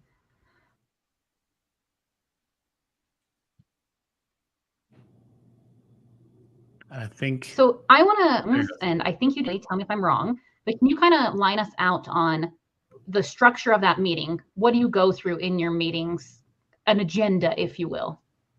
So you were cutting out a little bit, Jamie. Are you asking how we do our weekly call? So are you doing a weekly call and a monthly with, because you have a. Oh no. She faded into the brick wall. That'd be funny if she like slowly got it. Oh, Jamie, I'm so sorry. So you said, okay, all I heard was something about a weekly call and then a monthly call. How frequently are you doing your calls? Let's start there. Okay, so for our we have a weekly call that we do with the community, and for Rise, we have a weekly Rise call that we do. For anything we're doing in Model 2, which could include like Facebook leads, which we've dabbled in, that's a separate community call. But in those calls, we do them weekly. The agenda is pull up the pipelines, look for wins to celebrate, look for big opportunities to get fixed. And honestly, I'm doing a lot of repeating, like, hey, here are the core fundamentals, reminder, quizzing the agents on there, like, hey, when we see this number, what does that tell us, right? And how does that relate to our 5 core fundamentals? I also have a really awesome set of PC coaches that join those calls too and help with those conversations and guiding them. Because like one week I'll have one office's PC come on and they'll just not necessarily lead, but just add that extra bit of value from their perspective when it comes to scripting and things of that nature, things that I'm not as comfortable with. That's mainly what our agenda there. And it kind of depends on the week, but it's typically pull up pipeline, go over 5 core fundamentals. And then for time left, we do either a Q&A for anybody who's having any issues, or we'll do, special thing this week is the algorithm updated and Rise was saying that now contacting through the app is more important than anything else. And it's not just the one time, it's every time now. If there's any kind of special changes or anything like that, we'll make sure to go over those during those calls. Okay. And Andrew, did you say you have a monthly meeting instead of a weekly? So this is where I think my biggest mistake is we don't have those. So I strongly recommend that they go to the Rise calls, that they go to their best practices as often as they possibly can. But more or less, we're just treating them as an individual agent, and this is a new lead source, and this is how you can work with those leads. And we're going to do some of the back end work for you as well. So we more or less just kind of turn them loose, which in hindsight, not the best idea. So that's one thing that Evan's doing incredibly well, which is building a community around him, because he was talking about how the agents will coach each other and help each other, which is goals, actually. It's wonderful. So that's one of the biggest mistakes that we did when starting it. And I say we, but I actually mean me, because I take full ownership of it. But fair. So I think we may have touched on this in the beginning when my signal was extra strong. But tell me again, Andrew, how large is your program? How many agents do you have in it currently? so I believe we have about 10 now. At one point we had right around 20, but we've dwindled down to about 10 agents that are actively in the program. And with that, so full transparency, is that people who their score dropped, you kicked them out? Is that people who self-discovered this program isn't for me? On those people who, started out in the program and have moved on to other opportunities, what does that look like? How are the people stepping back? Yeah, so the majority of them self-discovered, hey, this isn't for me. I don't want to go through and do this. The other ones, they didn't meet the criteria, so they fell out, or they were exited from the program. But yeah, mostly people self-discover, which is nice. Sure. Evan, what about you? How big is your program at this point? So we're in 3 offices and we have 37 across all 3, is where we currently are. Now, I expect the number to go down a bit as time goes on. When we talk about, I'm kind of with Andrew, all of my exits have been self-discovery. All of them have been that way, mainly because we charge the agents a small membership fee of $50 a month to ensure that they have skin in the game, which makes it really easy to have the conversation in a few months if you're not doing well. Hey, do you want to keep spending $50 to work leases? They don't want to do that, right? And if they're working leases 2 months into it, they've done something wrong, or they're not paying attention, they're not actually taking it seriously. There's zero reason that you should be working leases in 2 months. If you come in, follow the program's rules, you should be out of leases in 2 weeks. So if they're just not getting anything out of it, that $50 a month thing honestly is probably the best thing we did, because it's helped self-filter out and self-discover a lot of people that just, hey, weren't a good fit. That's not like it's a bad thing. It's just not for them. It's not for everyone. I mean, it's really not. And if this is not where you need to be, where you're going to get energy, or where you're going to make money and enjoy your life, then I would rather you go do anything else, right? Than come and sweaty pound phones on online leads. But yeah. I just wanted to bring that point up because I think that's for some folks, that's something that I've heard is people have concerns of, like, if people aren't performing at a high level, there that breakup discussion, because that's no fun. But I think the vast majority of folks, like you guys have said, there's not a lot of breakup discussions happening because people are realizing if they're a good fit or not, and they're going to step back for the most part. On their own. And it's not too difficult. Yeah. And one thing I wanted to point out as well, I keep getting this backwards. Our programs are very different. Do you guys take an additional split on top of their normal market center split in addition to charging them, or is it just you're just charging them to be on the platform? So as of right now, we just treat it all like individual agents, no split difference, like any other referral. Now, would I start my program that way? Going back? No, I would have definitely have done something different. And we're going to work on a different package that offers a little bit more support so we can justify changing that split. And we haven't finalized any details on that. We've just toyed around a bunch of different ideas. But yeah, so as of right now, to answer your question, Andrew, no, right now we're not really, only money we're making on those is from company dollar. Yeah, so ours differs a little bit. So the way that ours works is that once that referral fee is taken out and given to OpCity, then the remainder of the commission is split 50-50 between the market center and the agent, and there is no cap on that. So they will continuously pay that. However, from their own transactions, from anything sourced outside of the OpCity platform, they're held to their same market center split. They can cap on that stuff, which is why the database management and all those other pieces of helping them out with their marketing and walking them through pretty much anything they ever possibly need on the back end is so we can justify that, what it comes down to is 32.5% is what they end up getting from the whole thing. And there's no cap on it, but they're required to go through and do the things that they should be doing as an agent anyway to generate more business and bring in more and more and more. So we're like opposite on that part, which is cool. I love that. Interesting. We have so many differences in our programs. It's very interesting. Yeah. I actually love that so much. Having great success, right? I mean, I think that's kind of one of the important factors here as well, is you guys are both running successful programs. You're doing them very differently, and that's great, right? That's kind of the beauty of if we start with the base system, which in this case is the playbook, you can add a little creativity to that and put your own spin on it. You guys probably see the question here from Tommy. Can you guys see the question? Yeah. Okay, awesome.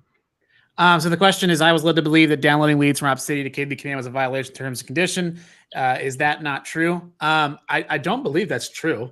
I don't know why it would be. Opcity's platform does not have follow-up plans or anything like that. I think what they don't want you to do is refer your leads of Opcity to anyone else. That's a big no-no, right? So if you were to take your lead and go put it in the CRM and assign to someone else, that's a no-no. But you can absolutely put them in your CRM, and you should put them in your CRM and keep up with like any kind of 8x8 or 10 days of pain, whatever you want to run, whatever your system says. I would 100% do that. And I believe, Andrew, you'd probably agree fervently. Oh, yeah. Yep. Every single one that comes in, I check the platform at the beginning of every week. Any new lead that comes in, I add them into command, put them in the pipeline, pop them onto the smart plans. The great thing about that is that the smart plans automatically brand to the agent, so it looks like they're starting it, they're running it, they're doing it. Anytime they add notes inside of the Opcity platform, I transfer those over to command. That way, they're not doing double entry, and they're fulfilling the best practices from Opcity of doing everything from the app. So it helps out quite a bit. So yeah, absolutely transfer them over. By ads, I mean Facebook, Google ads. Yeah. Yeah, so you can run Facebook ads. So I think, Andrew, I think they're probably asking you about what you were doing with your Pro Coach account, which I think you and I are doing something very similar, running Facebook ads on the Pro Coach account. So I was going to start doing it from the Pro Coach one. I did not. I've been helping other teams that let me help experiment with their lead generation stuff, helping them with running those things, and then kind of going through the qualifying part and seeing exactly how much it costs to get one closing from X amount of dollars or X amount of leads. And the funny thing is, and I'll just say this super quick, because I think it's important of like talking about the value proposition to agents, because most of the time they'll hear that 35% referral fee and they're checked out. They don't want to do it because they're giving away a lot of their commission. But then when you dive down deep into the numbers and all of the math that I've done, all of the cases that I've looked at, if you run ads on your own, unless you're doing an incredibly high volume of them, and you have a system in place to do that, you're already giving away, typically around 40 to 50% of your entire commission check from one closing, following up with those leads, doing all that stuff. So that's one thing that I did want to touch on, because it's really important whenever you're talking to people to have them jump into your Teamerage program to explain, hey, these referral leads are not bad. 35%, you're paying for an appointment. You're not paying for a name on a piece of paper that you have to call 10,000 times. It's an important distinction. Evan, I think you have a little fan club there. Becky's very excited to see your face. and let me apologize for having to show it off today. And Tommy added a little bit more clarification on his question there. We can definitely look into that. It definitely That'd wouldn't be a go. question that I would ask Opcity. Honestly, I don't think Opcity is going to care that you're running. That reads to me kind of like some boilerplate for some privacy policy kind of stuff. I would just call Opcity and go, look, if I put some, like, it's a name, a number, and an email. Like, how would they even stop you from putting that in there anyway? I doubt they're going to care. But again, I would call them if you want a solid answer from them. That would be who I would ask if you were really concerned. Yeah. Also, I would agree with that. And also, I would say Opcity benefits from you closing a deal. That's where they get their referral. So if putting them into your CRM is going to push you closer, that touch campaign is going to get them more likely. In my experience, the only thing Opcity is going to really care about is, are you closing the deal? Are you reporting the closing? And are we getting our check? That's as far as anything else, Opcity, I have not seen them care about anything else besides those three things. And that's super fair. That's their business. That's what they run. Yeah, but also I think the best answer there is to check with Opcity if you have questions about their policies, because that's definitely going to be specific to them, and we don't want to quote their policies or interpret them incorrectly. So definitely, if you want direct clarification, to the source. We are not lawyers. We are not financial advisors. This is not investment advice. Did nobody put the disclaimer on? Oh no! Oh no! Now we're lawyers. I like that one. Check with them and don't rat us out. Yeah. No snitches. All right. Does anybody else have any additional questions for Andrew and Evan? I kind of want to. I want to add up to what Catherine said by ads, meaning like Facebook and Google ads. If you're doing ads in Command, chances are it's going to be Facebook ads.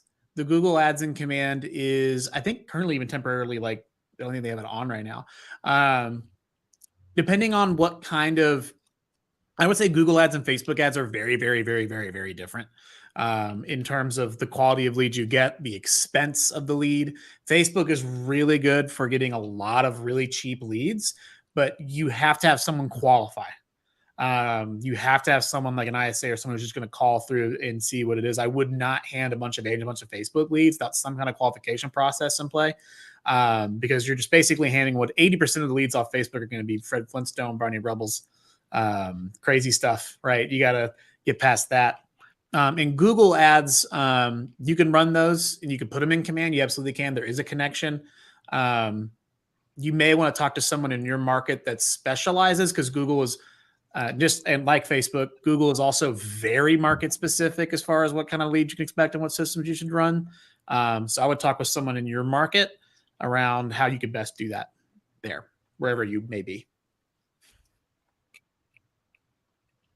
I love that answer. If you guys, I'm not sure if you can see it, but Catherine has asked if she can contact you for, if she has any questions around her Teamerage program, as she is relatively new to this. Are y'all willing to share your contact information? Yeah, and let me say something else. Catherine, if you don't already know, there's a Teamerage call on Thursdays that I would recommend. If you're new to it, that should be your first stop. Obviously, I'm more than happy to put my information out there. I don't know the best way to do that is here, but Evan at retechninja.com. You can email me. But you definitely want to go to, I think, KB Connect, if I can find the link. And Brett, if you're watching, if you have it, throw it in there. But there's a link to the call on Connect every Thursday that you should definitely be going to if you're new. Yeah, and it's one of my favorite calls. It's high energy. It's fun. There's a ton of information thrown at you, and it's wonderful. It's Jason Abrams. I know. Yeah, you can't go wrong. What more can you ask? You know? Yeah. And the recordings are also available of that, so you can see kind of the things they've talked about in the past as well. Yeah, 100%. Yeah. But yeah, feel free to reach out to us. Mine's Andrew Hicks at kw.com. Super easy. Feel free to reach out anytime.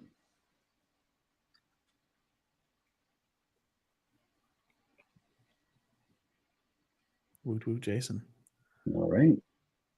Any other questions, concerns? Anybody have any funny jokes they heard lately? Thoughts, feelings, emotions? There's some emotions. Love that. Woot woot. There we go. I'm getting All that. right. Let's see. I know we had a bunch of questions previously, and I think we've touched on most things.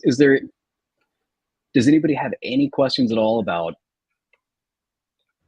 anything, I guess? Oh, shucks. Thanks, Tommy. I'll ask you something, Evan. What is one thing that you would do differently if you could start all over today? I would take all the things from your program, honestly. I would go steal those. I would start getting more. I would have more pieces of my value proposition. I love what you're doing. A lot of you're the one going in and moving those notes around and doing that. And I think things like that, having the marketing, making sure it goes out.